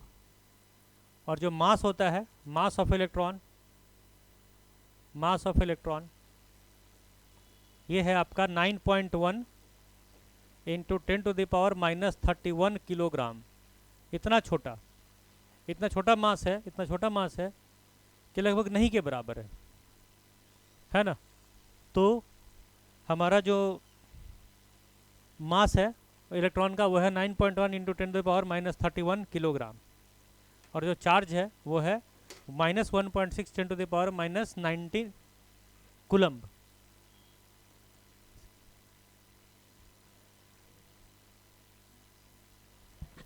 एकदम सही बोले, करेक्ट। हम चाह रहे थे कोई बात बोले। रोहित हमेशा सही समय पे सही बात बोलता है कि नहीं। आपके फिर मित्र नहीं आए? अच्छा सही, ठीक है। कब? मई में है ना? अच्छा कोई बात नहीं, तो अगले क्लास से बायो करेंगे, अल्टरनेट कर देंगे, chemistry bio, chemistry bio. Bio तो पूछता है ना। केमिस्ट्री में भी आता है ऐसा क्वेश्चन, ऐसा नहीं कि नहीं आता, केमिस्ट्री से भी क्वेश्चन आते हैं। 1-2 ही नंबर आ जाएगा बट बहुत है। आप 2 नंबर आया, 2 नंबर आ जाएगा आपको, 1 नंबर आया कि श्योर शॉर्ट है इसमें। इसमें उतना ही पूछना है जितना हम लोग पढ़ रहे हैं।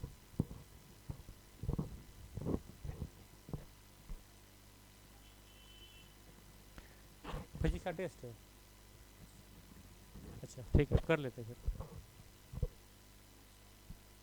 कर लेते हैं तो कर लेते हैं फिर, है ना। ओके, आगे बढ़े।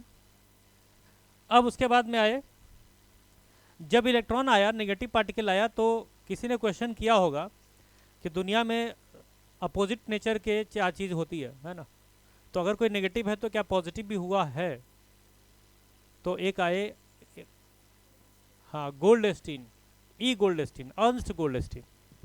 तो ई गोल्डस्टीन ने डिस्कवर कर दिया प्रोटॉन का, वही यहाँ पे कर दिया, वो भी इसी एक्सपेरिमेंट को लिए। तो हम लोग नेक्स्ट पेज पे चले, तो यहाँ लिखते हैं कि ई गोल्डस्टीन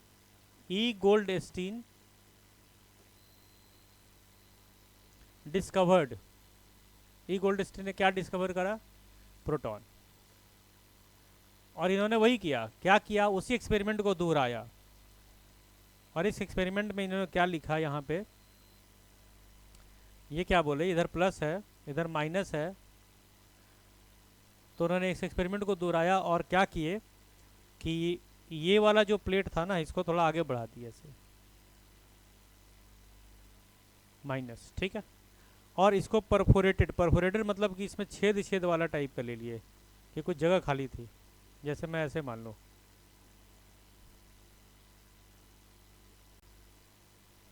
ठीक है। अब क्या हुआ कि इधर से जो रे आ रहा था वो तो था आपका कैथोड रे, ठीक है। लेकिन उन्होंने ऑब्जर्व किया कि यहाँ से कुछ रेज आ रही है जो यहाँ से वापस आ रही है, ये वाला रे जो इधर जा रही है। अब देखो यहाँ पे कुछ समझ में आ रहा है आपको?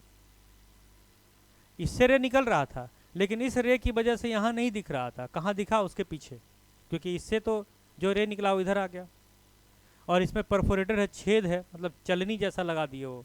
तो चलनी वाले छेद से होके इस का रे अपोजिट साइड में वापस उधर की तरफ बढ़ने लगा। तो इन्होंने बताया कि देखो ये जो रे आ रहा है ना, बेसिकली कहाँ से आ रहा है? प्लस साइन से आ रहा है, प्लस वाले प्लेट से आ रहा है। तो इसने इनका नाम रखा एनोड रे। एनोड को बोलते हैं प्लस को, और कैथोड बोलते हैं माइनस को, इस प्रैक्टिकल के लिए। तो एनोड से आने वाला रे हो गया, तो इसको बोले एनोड रे। ठीक है, क्या हो गया? एनोड रे। और क्योंकि ये प्लस चार्ज का है, क्यों? क्योंकि यहाँ से आया है। फिर उन्होंने इसको भी टेस्ट किया उसी तरह जैसे वो टेस्ट रखा था, एक यहाँ पे रख दिया प्लस, यहाँ रख दिया माइनस। अब बताओ ये किधर मुड़ना चाहिए? ये मुड़ना चाहिए इधर की तरफ, यस। तो इन्होंने बोल दिया कि देखो ये भी पार्टिकल है, जैसे आप दिखा रहे थे थॉमसन साहब, आपने दिखाया कि इलेक्ट्रॉन मुड़ा था प्लस की तरफ, क्योंकि वो नेगेटिव था, वो लड़की थी, तो सर लड़के के घर में शादी हुई, तो ये लड़का है तो लड़के के घर में शादी होगा। है, हालांकि आजकल आप कोर्ट बोलता है कि आप लड़का लड़का भी शादी कर सकते हो, चिंता मत करो। हमारा इंडिया में ये भी लॉ है ना। तो आप रोहित सोच में पड़ गया कि अरे ऐसा कैसे सर, हम लड़की की शादी से कैसे करेंगे? भाई आपकी पसंद है, चॉइस है, यहाँ पे हम लोग उसको फॉलो कर रहे हैं। It's your choice, it's totally depends on you. ये संपूर्ण रूप से आप पर निर्भर करता है कि क्या आप सोचते हैं, क्या करते हैं। नहीं, मैंने आपका चॉइस है, ऑप्शन दोनों है आपके पास। ठीक है, समझ गया? तो इसको हम लोग क्या बोलेंगे? अब यहाँ पे आ जाएंगे मास of electron. What is the mass of electron? ये सॉरी, प्रोटॉन ना, प्रोटॉन पड़े, मास of proton and charge on proton, charge on proton. तो बताइए, मास of proton and charge of proton, देखो चार्ज तो बराबर रहेगा, तो चार्ज वही रह गया। क्या रह गया?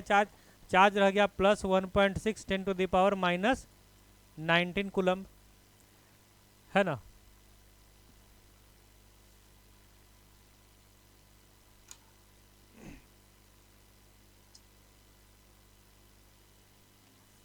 मास हो गया 1.672 into 10 to the power minus 27 kilogram.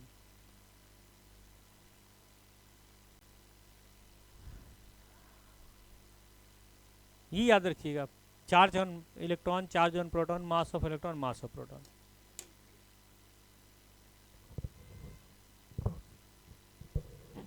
अब वो नहीं आ रही आजकल, वो क्या नाम, लूसी नहीं आई आज। अब ऋतु का, ऋतु एक दिन आती फिर गायब, फिर आती एक दिन फिर गायब।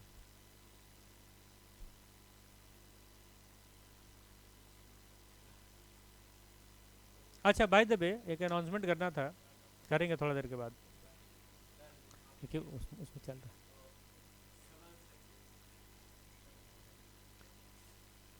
आप लोग ये अच्छा खबर है, good good news to you. ना ना वीरन, पहले पढ़ लीजिए। पढ़ाई बहुत जरूरी। दुनिया में पढ़ाई सबसे आसान काम होता है, पता है, जो बहुत मुश्किल से किया जाता है। The easiest work of the world which is done with high difficulty, है कि नहीं? सबसे आसान काम क्या? पढ़ना, जो बहुत मुश्किल से होता है। क्या कुंदन जी, कितना बढ़िया ऐसे चल रहा है, पंखा चल रहा है एकदम फर्स्ट क्लास, नया नया कपड़ा पहन के बैठे हैं, इत्र उत्र लगा के बैठे हैं, पढ़ाई चल रही है, कितना आसान काम है। मोबाइल भी चल रहा है, मोबाइल बहुत अच्छा काम भी कर रहा है। ठीक है, आगे बढ़े। अब आया कि जब हमने इसको एटम को तौला, किसी ने तौला, वो बोला कि अरे भाई ये बताओ कि जब एटम को तौले तो इसका जो मास होना चाहिए, क्योंकि इसके अंदर में दो ही पार्टिकल है, एक है इलेक्ट्रॉन, दूसरा है प्रोटॉन, तो उसी के बराबर होना चाहिए था, तो ज़्यादा कैसे आ गया?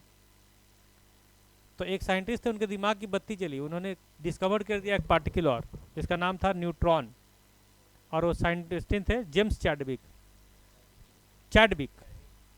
तो यहाँ पे आता है कि जेम्स चैडविक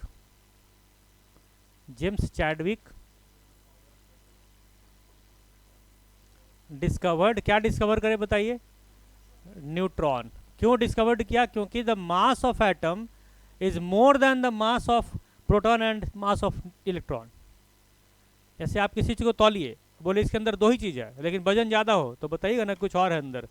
तो उन्होंने खोजा, और उन्होंने खोजा न्यूट्रॉन को। बोले कि न्यूट्रॉन जो है एक ऐसा पार्टिकल है जिस पे कोई भी चार्ज नहीं है, लेकिन यह उसके मास को बढ़ा देता है। इसका मास लगभग लगभग प्रोटॉन के मास के बराबर। रदरफोर्ड दिए थे एटॉमिक मॉडल। अभी हम रदरफोर्ड पे नहीं आए, अभी हम लोग थॉमसन पे आए। रदरफोर्ड जो थे ना, उन्होंने डिस्कवरी किया मॉडल का कैसा दिखता है, और उसमें न्यूक्लियस का डिस्कवरी कर दिया। रदरफोर्ड न्यूक्लियर मॉडल बोलते हैं, न्यूक्लियस का डिस्कवरी, केंद्रक का डिस्कवरी किया रदरफोर्ड। एक्चुअली वो गए थे बताने की एटम कैसा दिखता है। जैसे मान लो आप एटम पढ़ लिए तो पूछ, हाँ रिलेटेड है से वही रिलेटेड ये है कि बोले कि प्रोटॉन के पास ही न्यूट्रॉन रहता है और उसी को केंद्रक कहते हैं। प्रोटॉन के रहने वाले जगह को केंद्र कहते हैं, वही उन्होंने बताया रदरफोर्ड ने। जैसे प्रोटॉन जो है कहाँ है, बोले जिस जगह पे प्रोटॉन है वही केंद्र है, वही न्यूक्लियस है, उसी का खोज किया वो। प्रोटॉन कहाँ रहता है, बोले बीच में न्यूक्लियस, उसी का डिस्कवरी किए थे वो रदरफोर्ड। केंद्रक का डिस्कवरी, न्यूक्लियस का डिस्कवरी। वो एक्चुअली बताने गए थे कि प्रोटॉन का डिस्कवरी तो वो कर दिए गोल्डस्टीन, वो उन्होंने प्रोटॉन के रहने की जगह की डिस्कवरी करी। प्रोटॉन किस जगह रहेगा, जैसे कि शेर है, शेर जन्म ले लिया, शेर की डिस्कवरी होगी, शेर कहाँ रहेगा, जंगल में कि चिड़ियाखाना में कि सर्कस में। तो वो डिस्कवरी जो किए वही किए रदरफोर्ड। किनका, अर्नस्ट गोल्डस्ट, हाँ EARNST। रदरफोर्ड नहीं है वो, तो रदरफोर्ड उधर थे। तो जेम्स चैडविक डिस्कवर्ड न्यूट्रॉन। अब उन्होंने बोला कि जो न्यूट्रॉन है वो इज़ अ न्यूट्रल पार्टिकल, एक न्यूट्रल पार्टिकल है, हैविंग नो चार्ज, इस पर कोई भी चार्ज नहीं है। Neutron is a neutral particle, it does not have any charge, ना तो इस पर प्लस चार्ज है ना इस पर माइनस चार्ज है। आप इसको इलेक्ट्रिक फील्ड में रखिए, मैग्नेटिक फील्ड में रखिए, ये डेविएट नहीं करता, कहीं नहीं जाता। मतलब कि ये सन्यासी बाबा, योगी बाबा है, योगी आदित्यनाथ है। हाँ, अब मास जो है, mass is almost similar to proton, mass is almost similar to proton, but इसमें थोड़ा सा अंतर है। Almost similar to proton, mass is almost similar to proton, और ये जो सिमिलर टू प्रोटॉन है उसका नाम है, मतलब उसका मास है इज इक्वल टू 1.676। देखिए वहाँ पे हम लोग कितना लिखे थे, वहाँ 2 लिखे थे, यहाँ पे हम लोग लिख रहे हैं 1.676 इंटू 10⁻⁻27 किलोग्राम। बहुत ही छोटा, इतना छोटा कि आप महसूस नहीं कर सकते। अब इसे बहुत बड़ा लोचा है। मैंने आपको वीडियो भेजा था एक, आप लोग देखे होंगे शायद इन्फिनिटी वाले ग्रुप में, या नहीं भी देखे होंगे।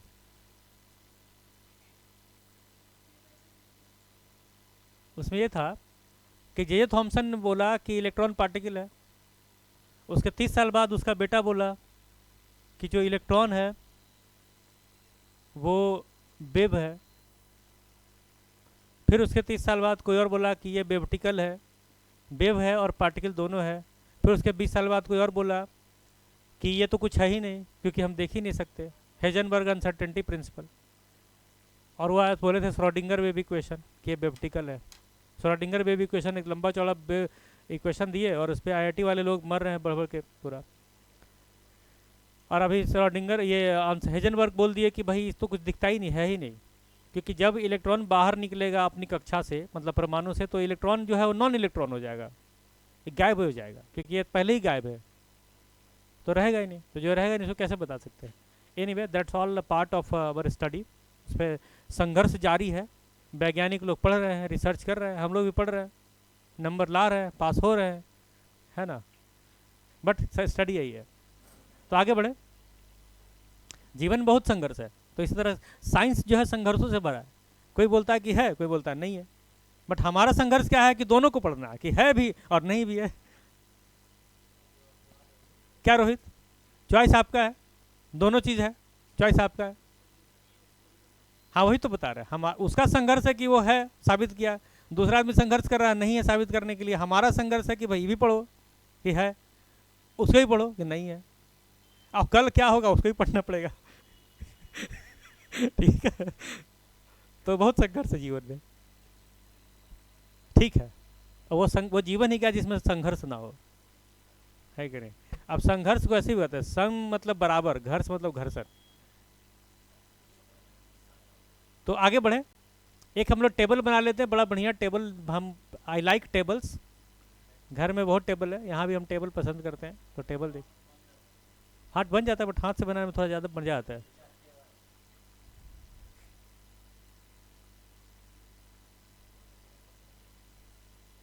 तीन वाला चाहिए,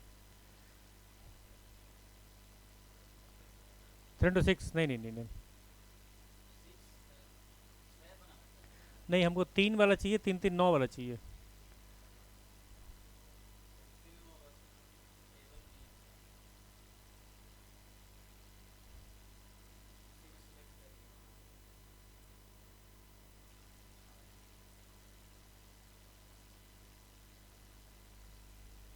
देखिए यहाँ हम लिखते हैं प्रोटॉन, यहाँ लिखते हैं इलेक्ट्रॉन, यहाँ लिखते हैं न्यूट्रॉन। प्रोटॉन पे मास कितना,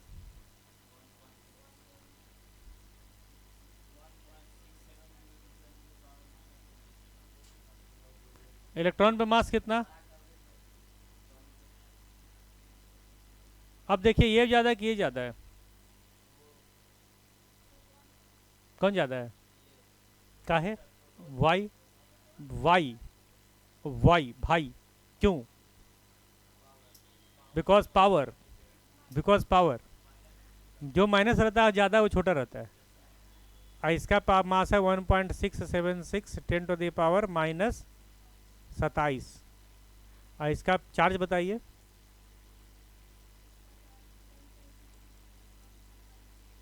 इस पर चार्ज बताइए। दोनों बराबर, बट एक का अंतर है कि ये माइनस में है, ये प्लस में है, और यहाँ पे zero charge. This is all about proton, neutron and electron. और डिस्कवरी किसने किया, यहाँ पे लिख देते हैं, इसका किया थॉमसन ने, हाँ गोल्डस्टीन ने, इसका गोल्डस्टीन। इलेक्ट्रॉन का उल्टा कर दिए, इलेक्ट्रॉन पे इधर है, इलेक्ट्रॉन इधर कीजिए, यहाँ पे लिखिए गोल्डस्टीन, गोल्डस्टीन, यहाँ पे लिखिए थॉमसन, और यहाँ लिखिए चैडविक।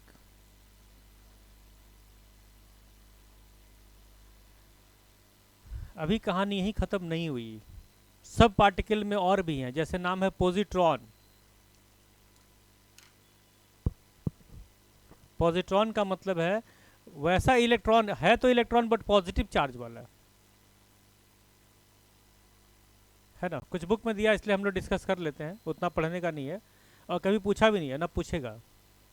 बट हम लोग को पता होना चाहिए कि इतना ही पार्टिकल नहीं निकला एटम के अंदर में, नंबर ऑफ पार्टिकल निकले, काफ़ी सारे पार्टिकल निकले, जिसमें से मेजर हम लोग इसका स्टडी करते हैं। न्यूट्रिनो, पॉजिट्रॉन, ये सब दूसरे पार्टिकल थे जो नेचर में अगर इलेक्ट्रॉन के जैसा है लेकिन चार्ज प्रोटॉन के जैसा है। कोई है प्रोटॉन के मास में लेकिन चार्ज इलेक्ट्रॉन के मास में, इलेक्ट्रॉन के जैसा है, तो उसको हम लोग बोलेंगे अलग अलग नाम, जैसे पॉजिट्रॉन, न्यूट्रिनो, न्यूट्रिनो, न्यूट्रिट्रॉन, न्यूट्रिनो, इस टाइप का। बट वो हम लोग उतना डिस्कस नहीं करेंगे, उतना पढ़ने का भी जरूरत नहीं है, क्योंकि पूछता ही नहीं कभी। ठीक है, आगे बढ़ें इसके बाद। अच्छा, 2 स्टेट ऑफ मैटर और रह गया था जो हम लोग पढ़े थे कल, क्या क्या नाम बताए थे आपको, एक प्लाज्मा और दूसरा बीईसी। प्लाज्मा किसको बोलते हैं, आयोनाइज्ड गैसेस, हाँ आयोनाइज्ड गैसेस। और बीईसी क्या होता है, Bose Einstein condensate gases as at very low temperature, है ना, gases as very low temperature, उसको बोलते हैं बीईसी। ठीक है, आगे बढ़ें इसके बाद। चलिए अब देखा जाए कि नंबर दूसरा जो डाल्टन का एटॉमिक थ्योरी क्या बोला था कि atoms of different same elements are identical, बोल रहे थे ना, atoms of an element are identical. किसी भी एक तत्व के सारे परमाणु एक जैसे सदृश है, सदृश। तो ये भी गलत साबित हुआ। कैसे गलत साबित हुआ? बोला एक तत्व के सभी परमाणु सदृश नहीं है। तो कैसे? सदृश का मतलब है समान मास होना चाहिए, होते हैं। अब वो गलत साबित हुआ, तो उसको ऐसे बोला, वो आया आइसोटोप। आइसोटोप क्या है? What are isotopes? जैसे मान लीजिए कि आपका क्लोरीन है, क्लोरीन का एटॉमिक नंबर और मास नंबर है ना, तो क्लोरीन है एक है 17 और एक है आपका 19 या 18 मान लीजिए आप दूसरा ले लीजिए हाइड्रोजन।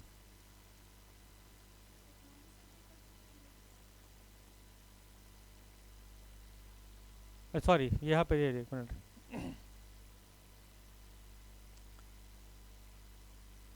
हाँ ठीक तो है, एक सेकंड रुकिए।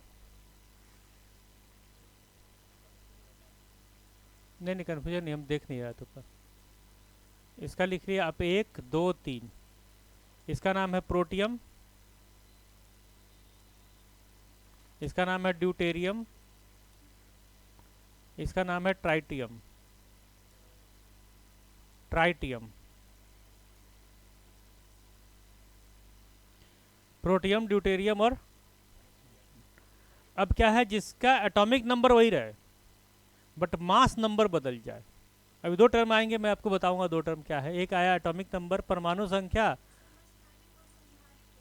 हाँ ये है समस्थानिक। समस्थानिक, यस, प्रीति इज राइट। प्रीति का असली नाम हमको कल पता चला था। इस प्रीति का असली नाम जानते हो क्या है? बताइए, प्रीति का असली नाम क्या था? नहीं तो आपकी गलती, आप नहीं आए। आपको असली नाम जानना था तो कल आना चाहिए था, परसों। अरे परसों, कल माने परसों। ओ के बाद पी, पी से प्रीति।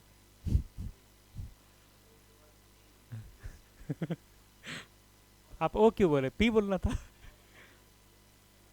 ताली, क्लैप। आने दीजिए विवेकानंद जी को।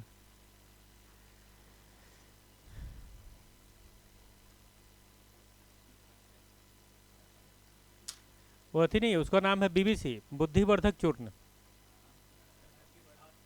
अगर आपको बुद्धि बढ़ाना है तो बुद्धिवर्धक चूर्ण का सेवन कीजिए। डॉक्टर अंदर प्रसाद बुद्धिवर्धक चूर्ण का सेवन करते थे। बीबीसी आपको भी जाना है। 10 मिनट और क्लास भी है, 10-15 मिनट। अच्छा तो फिर आगे बढ़ेंगे ना, अभी 2 घंटा होने वाला है, बाकी है 10 मिनट। आप हड़बड़ा गए एकदम। कितना कम पानी पी के आया था सुबह की, फिर पानी पीना पड़ा।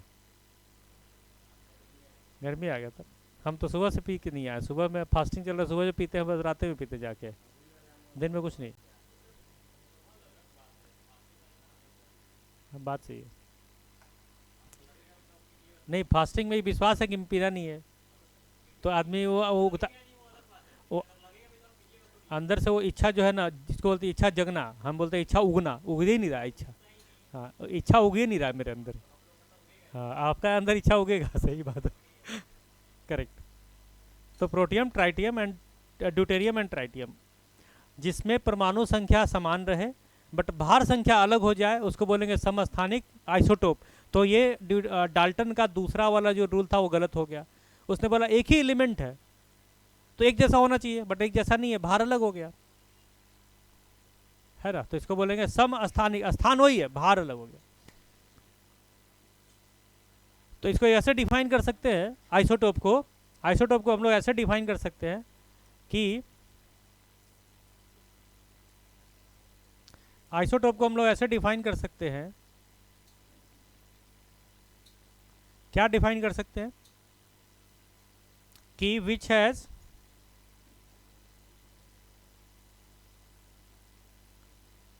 सेम एटॉमिक नंबर बट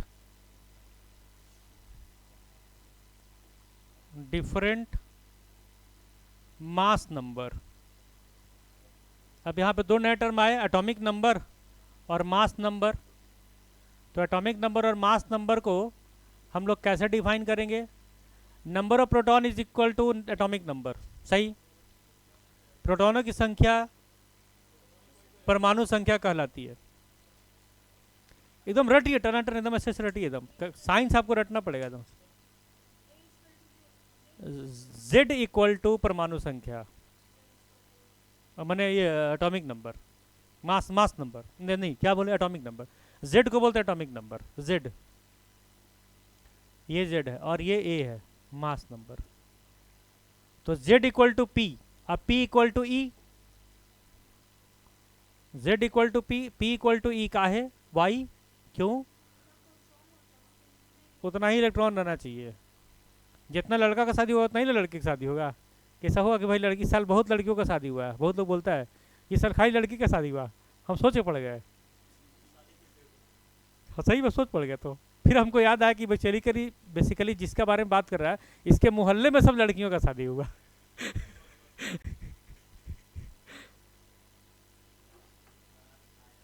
है ना, तो इसलिए बेचारा बोला कि सर खाली लड़कियों का शादी हुआ।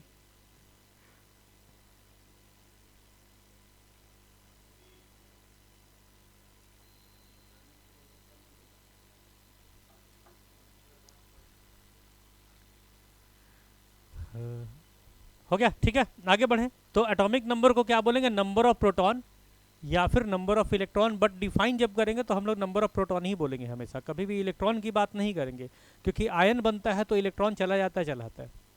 अगर पॉजिटिव आयन बनेगा, धन आयन बनेगा तो इलेक्ट्रॉन चला जाएगा, है ना, और अगर निगेटिव आयन, ऋण आयन बनेगा तो इलेक्ट्रॉन आ जाएगा। तो मान लो किसी लड़के का शादी हुआ, लड़की अपने पिता के घर से ससुराल चली गई, तो पिता धनवान हो गया क्योंकि लड़की चली गई, और जिसके घर में गया वो बेचारा गरीब हो गया क्योंकि खर्चा कराने आ गई। ये लॉजिक साइंस बोलता है, मैं नहीं बोल रहा हूँ। हम कुछ बोल रहे हैं क्या? हम तो आपको एग्जाम्पल बता रहे हैं। साइंस यही लॉजिक बताता है कि जिस पे इलेक्ट्रॉन आ जाए वो ऋणात्मक हो गया, ऋण हो गया उस पर, और जिससे इलेक्ट्रॉन चला जाए वो धनात्मक हो गया, धन आ गया उससे, इसलिए प्लस चार्ज लगता है। बहुत बढ़िया, टेंशन दूर हो गया, उस पर माइनस चार्ज लगता है, टेंशन आ गया, है ना। अब हम पे कोई गुस्सा भी हो रहा तो हमको माफ़ करना, है ना। नहीं, हमको पता है गुस्सा नहीं होती बिल्कुल। ठीक है, आगे बढ़े। एटॉमिक संख्या पे ये मास नंबर देखें। मास नंबर क्या होता है? इसको हम लोग बोलते हैं P+N, क्योंकि केंद्र में प्रोटॉन और न्यूट्रॉन रहता है तो उसको हम लोग बोलते हैं मास नंबर। भार संख्या या द्रव्यमान संख्या, द्रव्यमान संख्या, नॉट भार, द्रव्यमान। तो द्रव्यमान संख्या को बोलते हैं हम लोग, अरे कभी लाल, हाँ, Z equal to P equal to 8। Z माने एटॉमिक नंबर, तो एटॉमिक को डिनोट करने के लिए Z, और P माने प्रोटॉन, और जितना प्रोटॉन उतना ही इलेक्ट्रॉन। किसी भी न्यूट्रल अक्रिय तत्व में जितना संख्या प्रोटॉन का है उतना ही संख्या इलेक्ट्रॉन का भी होता है। ठीक है, कोई दिक्कत, कोई शक, कोई सवाल? तो यहाँ पे बढ़ते हैं। इसी तरह से अगर हम लोग कार्बन का देखें, इसमें और एग्जाम्पल अगर हम लोग जोड़ लें, इसको लिख मिटा, अगले पेज पे चलें, हो गया। अगर हम लोग और दूसरे पे चले, जैसे कार्बन का देखिए, तो कार्बन का 6 होता है, एक और कार्बन का 6 होता है, एक और कार्बन का 6 होता है, इसका होता है 12, इसका होता है 13, इसका होता है 14। कार्बन डेटिंग में यूज़ होता है। ये क्वेश्चन बराबर आता है कि कार्बन डेटिंग टेक्नोलॉजी में आपको कार्बन 14 का यूज़ होता है। पुराने जीवाश्म फॉसिल्स या किसी पुराने चीज़ का एज निकालने के लिए, एजिंग के लिए काम आता है। एजिंग डिटर्मिनेशन, एज को डिटरमाइन करने के लिए हम लोग इसका यूज़ करते हैं। किसका? Ageing technology, carbon 14। हाँ, वही एजिंग, पहला कार्बन डेटिंग बोलते हैं, एजिंग डिटर्मिनेशन। हाँ, एजिंग डिटर्मिनेशन लिखना था हमको, डिटरमाइनिंग लिख दिए, डिटर्मिनेशन, एजिंग डिटर्मिनेशन। एजिंग माने एज, उम्र किसका? नहीं, हो गया कार्बन, बस 3 एग्जाम्पल हो गया। एग्जाम्पल ऑफ कार्बन या isotope of carbon, isotopes of carbon, isotopes of carbon, isotopes of carbon, isotopes of carbon. सही है। कोई शक, कोई सवाल?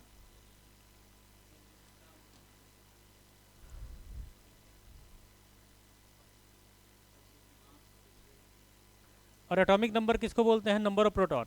और मास नंबर किसको बोलते हैं? Number of proton plus number of neutron. हाँ सही बात, बिल्कुल। 1 से 20 तक सबको याद है। एक नंबर किसका होता है? Atomic number 1। हाँ, हेलियम। हाँ हाँ हाँ।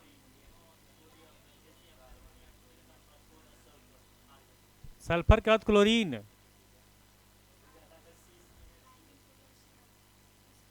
कैल्शियम। मिलकर याद रखिए। 20 तक कम से कम याद रहना चाहिए। ऐसे हम उम्मीद करते हैं कि 30 तक याद रहे, लेकिन आप लोग 20 तक भी याद रखिएगा तो सही। जिंक का 30 होता है, 30। 30 तक माने जिंक तक।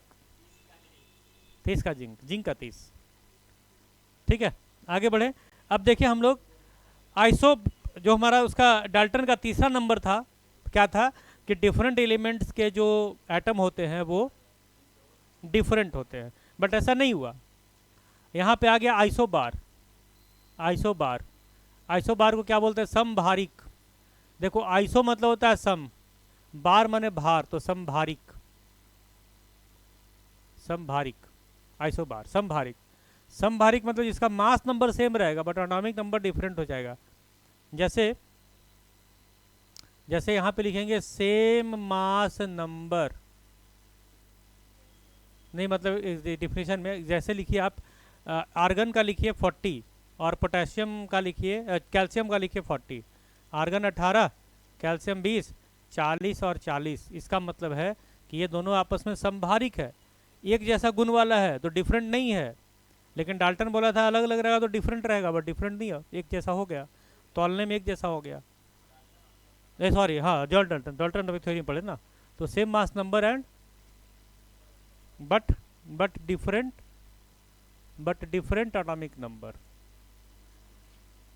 तो same mass number but different atomic number को हम लोग बोलेंगे, क्या बोलेंगे? आइसोबार। तो डाल्टन का तीसरा रूल गलत हो गया, है ना। डाल्टन का थर्ड रूल गलत हो गया कि सेम मास नंबर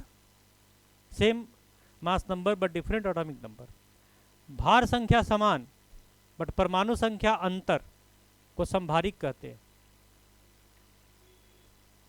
ठीक है।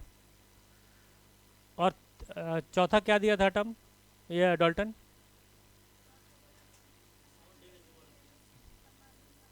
हाँ तो वो सही है। और परमाणु के अंदर जो गुण होता है, परमाणु के अंदर जो गुण होता है वो ही पदार्थ का गुण रहेगा। मतलब परमाणु ही पदार्थ के सारे प्रॉपर्टीज को होल्ड करेगा। इसीलिए रासायनिक अभिक्रिया में सिर्फ परमाणुओं का व्यवस्था होता है, माने पुनर्व्यवस्था होता है। Rearrangement of atom is known as chemical reaction. और अगर लंबा डिफिनेशन में जाएंगे तो लिखेंगे जब दो अभिकारक या दो से ज़्यादा अभिकारक आपस में कंबाइन जुड़ते हैं तो एक नया पदार्थ नए गुण वाला बनता है, जिसे हम रासायनिक अभिक्रिया कहते हैं। लेकिन अगर हम लोग शॉर्ट में पढ़ें तो रीअरेंजमेंट ऑफ एटम ही रासायनिक अभिक्रिया है।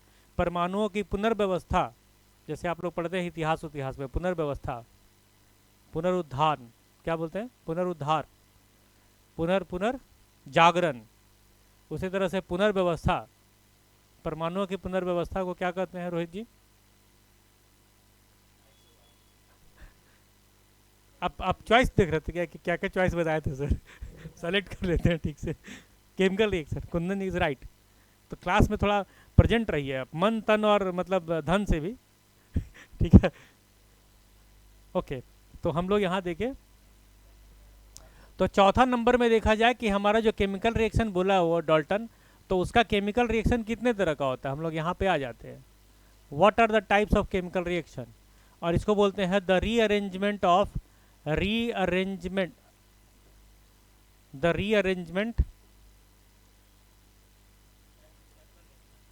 हाँ, the rearrangement of atoms is known as chemical reaction. यही बोल सकते हैं कि नए पदार्थ नए गुण वाले बनते हैं तो उसको भी हम लोग केमिकल रिएक्शन बोलेंगे। बट द शॉर्टेस्ट और अच्छा डेफिनीशन, सबसे सूक्ष्म और बढ़िया।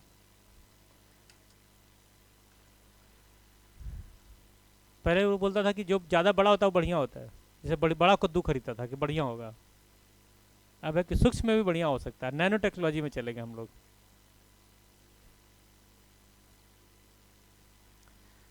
हाँ, तो नैनो टेक्नोलॉजी ये कहता है कि छोटी चीज़ में बढ़िया लाइए। तो परमाणुओं की पुनर्व्यवस्था को ही केमिकल रिएक्शन कहते हैं, और उसको बोलते हैं रासायनिक अभिक्रिया। ठीक है, अब जैसे एग्जाम्पल दिखाते हैं आपको रासायनिक अभिक्रिया का। मान लीजिए N2 है, अब प्लस H2 है, तो ये क्या बनाता है? Ammonia, NH3। इसको बोलते हैं हैबर्स प्रोसेस। हाँ, हैबर प्रोसेस, हैबर्स प्रोसेस। ठीक है, फिर दूसरा हो गया आपका CaCO3 है, इसको हिट करिएगा तो CaO प्लस CO2 बन जाएगा। ये टूटने की प्रक्रिया है, इसको बोलते हैं विखंडन। विखंडन। तो केमिकल रिएक्शन कई तरह का हो सकता है। तो केमिकल रिएक्शन बेसिकली 5 तरह का होता है। कितना तरह का होता है? 5 तरह का। पहला है आपका कंपोजिशन, कॉम्बिनेशन रिएक्शन, जो ये हुआ संयोजी। दूसरा हो गया विखंडन। तीसरा हो गया विस्थापन। चौथा हो गया डबल द्विविस्थापन। और पांचवा हो गया रेडॉक्स रिएक्शन। रेडॉक्स का हिंदी पता है क्या होता है? उपापचयन। उपापचयन। हाँ हाँ, जिसमें अब ऑक्सीकारक अपचयन और उपचयन दोनों हो, या ऑक्सीकारक और अपकरण दोनों हो, उसको बोलते हैं हम लोग रेडॉक्स रिएक्शन।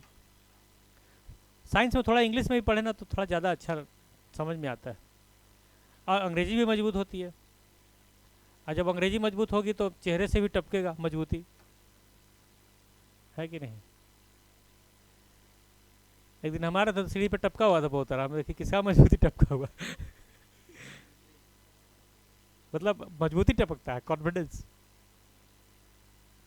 जैसे कोई बहुत सुंदर आदमी गुजर रहा है तो सुंदरता गिरी रहती कहीं रास्ते वास्ते में। कोई परफ्यूम लगा के आया तो परफ्यूम का खुशबू रहता है। अब जैसे रोहित का देखो, आ रहा था तो पूरा खुशबू फैला हुआ था सीढ़ी पे एकदम। कौन सा इत्र लगाते हैं आप? हम समझ गए थे कि रोहित का ही खुशबू है। एक दिन और ऐसे ही परफ्यूम था। ठीक है, तो हम लोग यहाँ चले, अच्छी बात है, लगाइए। तो अब देखिए हम लोग टाइप्स ऑफ केमिकल रिएक्शन में,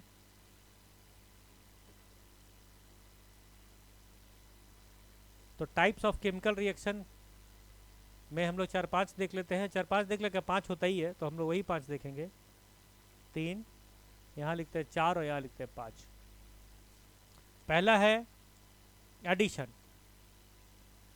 एडिशन रिएक्शन का मतलब क्या होता है? जिसमें दो चीज़ें ऐड होती है। और डिकम्पोजिशन रिएक्शन, जिसमें दो चीज़ें टूटती है।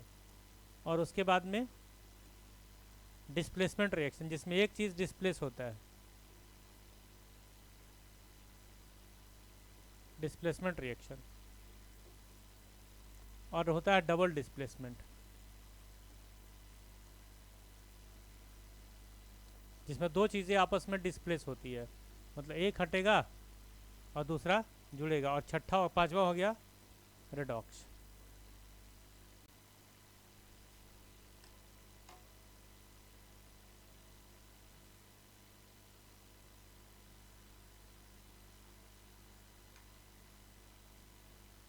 ठीक है,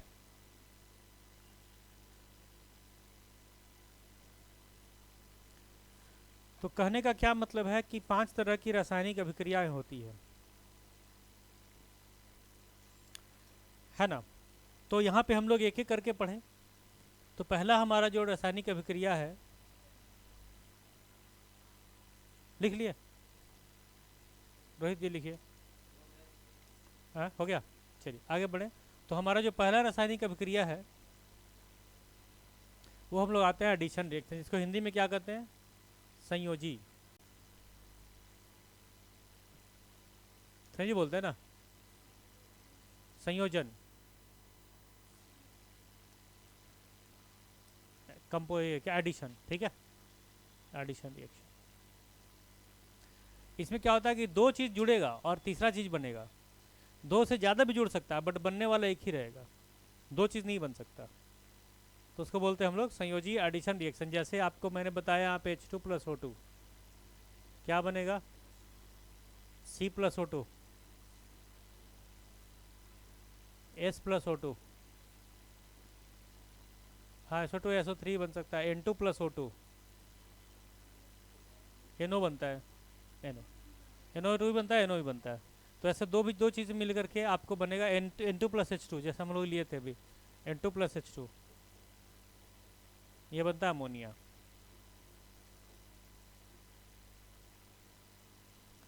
है ना। तो इसको हम लोग बोलेंगे संयोजन रिएक्शन, जिसमें कि प्रोडक्ट एक ही रहेगा, सिंगल प्रोडक्ट बनता है इसमें।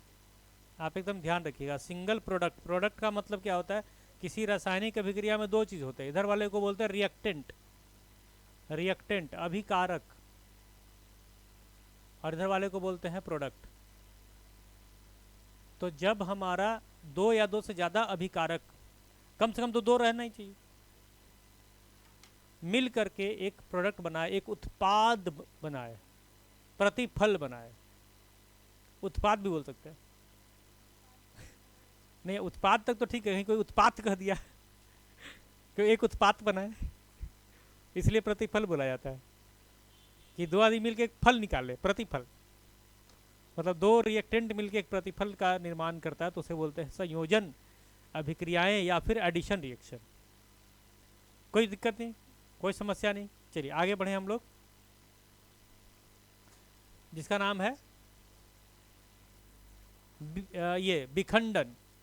नंबर 2 विखंडन, विखंडन बोलते हैं ना प्रीति, विखंडन। थोड़ा हिंदी में जो बताते भी रहना, विखंडन, विखंडन, डिकम्पोजिशन।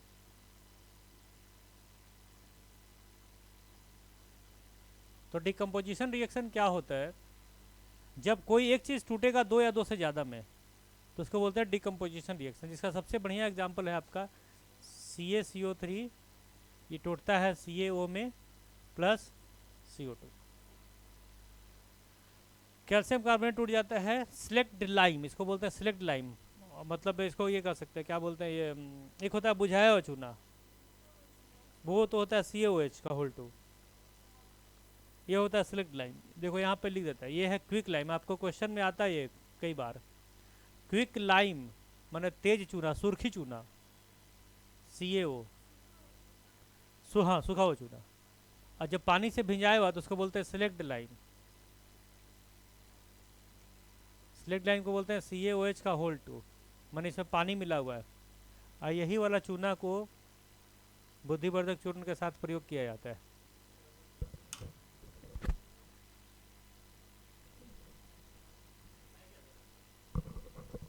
इसी को बोलते हैं बुद्धिवर्धक चूर्ण।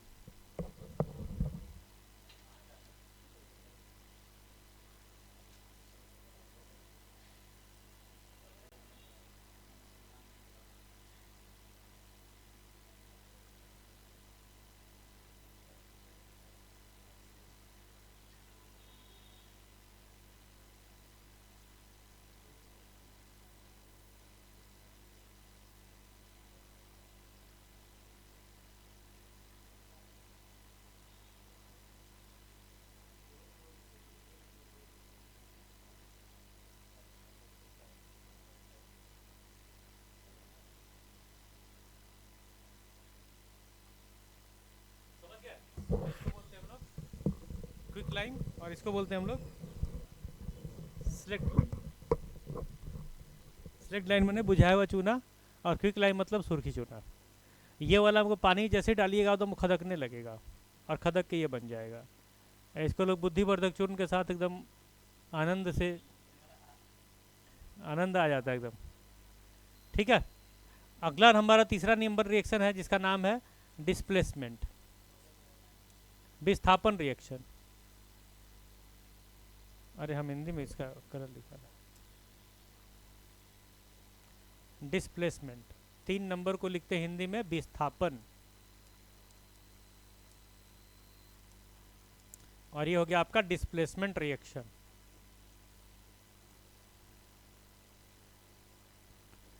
ठीक है। तो डिस्प्लेसमेंट रिएक्शन का मतलब क्या है? अब देखिए यहाँ पे कुछ चीज़ें ऐसी होती है कि हम लोग पढ़ते हैं कि कुछ ज़्यादा रिएक्टिव एलिमेंट होता है। सबसे ज़्यादा रिएक्टिव एलिमेंट कौन है? पोटेशियम। उसके बाद रिएक्टिव एलिमेंट है सोडियम। इस क्रम में घटता है। तो जो ज़्यादा रिएक्टिव एलिमेंट है ना, वो कम रिएक्टिव एलिमेंट को डिस्प्लेस कर देता है। जैसे कि अगर हम जिंक और कॉपर का ले लें, ठीक है, तो जिंक जो है ज़्यादा रिएक्टिव है, कॉपर कम रिएक्टिव है। तो सबसे कम रिएक्टिव है होता है आपका प्लैटिनम।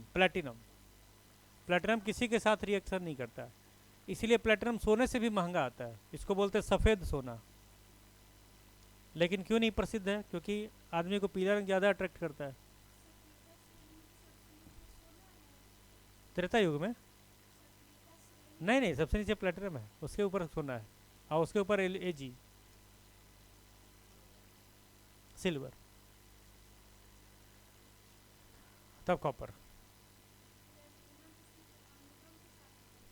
बट है सबसे ज़्यादा अक्रिय आपका गोल्ड से भी ज़्यादा प्लैटिनम।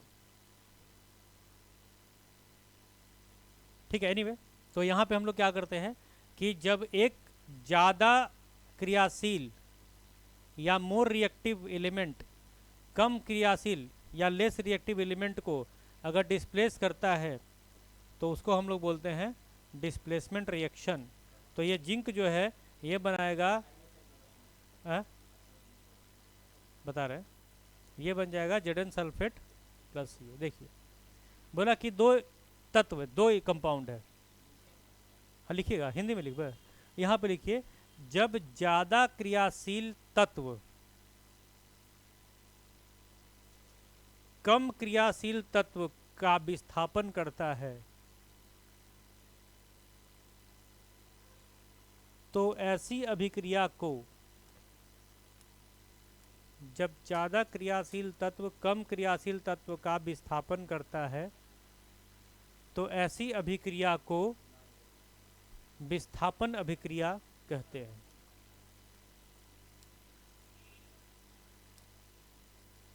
तो ऐसी अभिक्रिया को विस्थापन अभिक्रिया कहते हैं। ठीक है, उदाहरण दीजिए, जिंक प्लस कॉपर सल्फेट। अगर हाँ, तो कॉपर सल्फेट से जिंक क्या करेगा, कॉपर को निकाल देगा और खुद उसमें चला जाएगा। तो उसने विस्थापन कर दिया क्योंकि जिंक ज़्यादा रिएक्टिव था, ज़्यादा क्रियाशील है। जैसे कि मान लीजिए रोहित टॉप कर रहा है क्लास में, कोई जिससे ज़्यादा टॉपर आ जाए तो इसको विस्थापित कर देगा सेकंड नंबर पे। और कहीं ये ज़्यादा क्रियाशील रहेगा तो उसको विस्थापित कर देगा, और कहीं और ज़्यादा क्रियाशील रहेगा तो बाहर विस्थापित कर देगा। है कि नहीं? जैसे कि क्रिकेट का गेम होता है, तो एक को छक्का मारा छक्का मारा छक्का मार रहा है, और कोई दूसरा आ गया वो और आउट ना हो रहा है, तो उसको मौके नहीं दिया, पूरा विस्थापित कर दिया। है कि नहीं? तो इसको हम लोग बोलते हैं विस्थापन रिएक्शन, विस्थापन अभिक्रिया।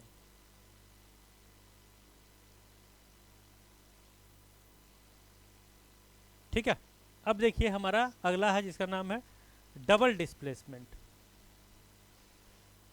द्विविस्थापन। देखिए हम बोले थे ना 20 पेज पढ़ाते हैं, कम से कम 20 स्लाइड पढ़ाते हैं, कहीं भी क्लास लेते हैं तो 20 पूर्ण जाता है तो हम समझ जाते हैं कि अब हमारा टाइम हो रहा है, क्लास ओवर होने का समय हो गया। ये 20 स्लाइड को ही पढ़ा देगा, समझिए 2 घंटा हो जाएगा।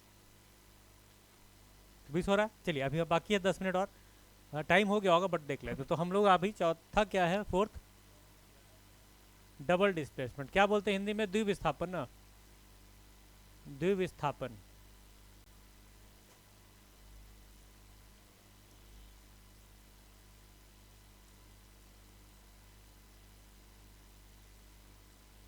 द्विविस्थापन अभिक्रिया,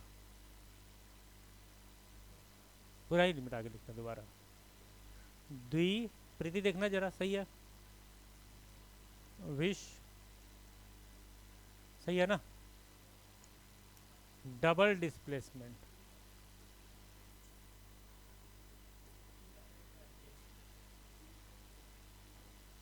अब द्विविस्थापन या डबल डिस्प्लेसमेंट रिएक्शन बोलते हैं ऐसी अभिक्रिया को जिसमें दो तत्व आपस में एक दूसरे को विस्थापित करें।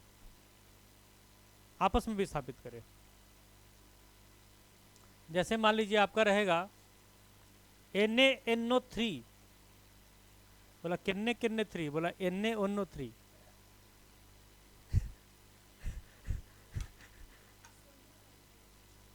सोडियम नाइट्रेट एक तरह का बेसिक सॉल्ट है, क्षारीय लवण है। अब ये रिएक्शन कर रहा है AgCl के साथ में। AgCl बोला कौन Cl, बोला AgCl।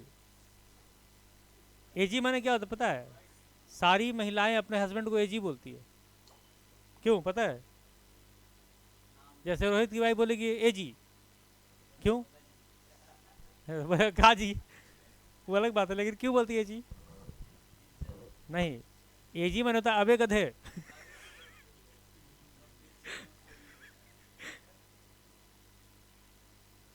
क्या बोलते हैं Ag? अब कैसे बोले उसको? असली नाम से पुकारते, शॉर्ट में बताते Ag।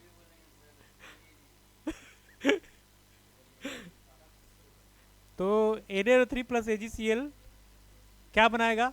अब देखिए Na और Ag आपस में एक दूसरे को विस्थापन करेंगे, तो बन जाएगा Na प्लस Cl, NaCl अब प्लस AgNO3।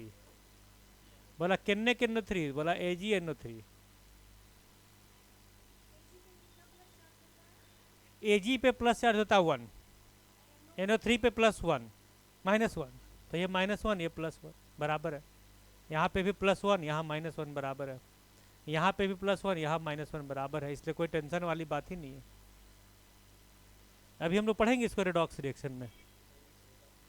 तो डबल डिस्प्लेसमेंट रिएक्शन जो है हम लोगों का ये है, ठीक है।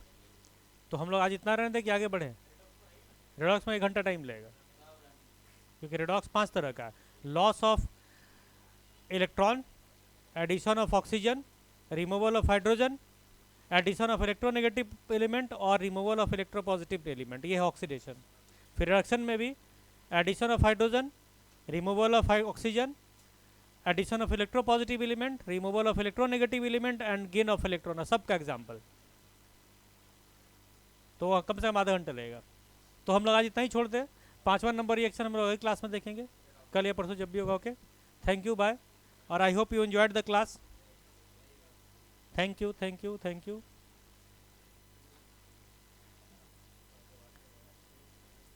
और आपको नोट्स मिलेगा लिखा हुआ सब, नोट्स सब लिखा हुआ मिलेगा।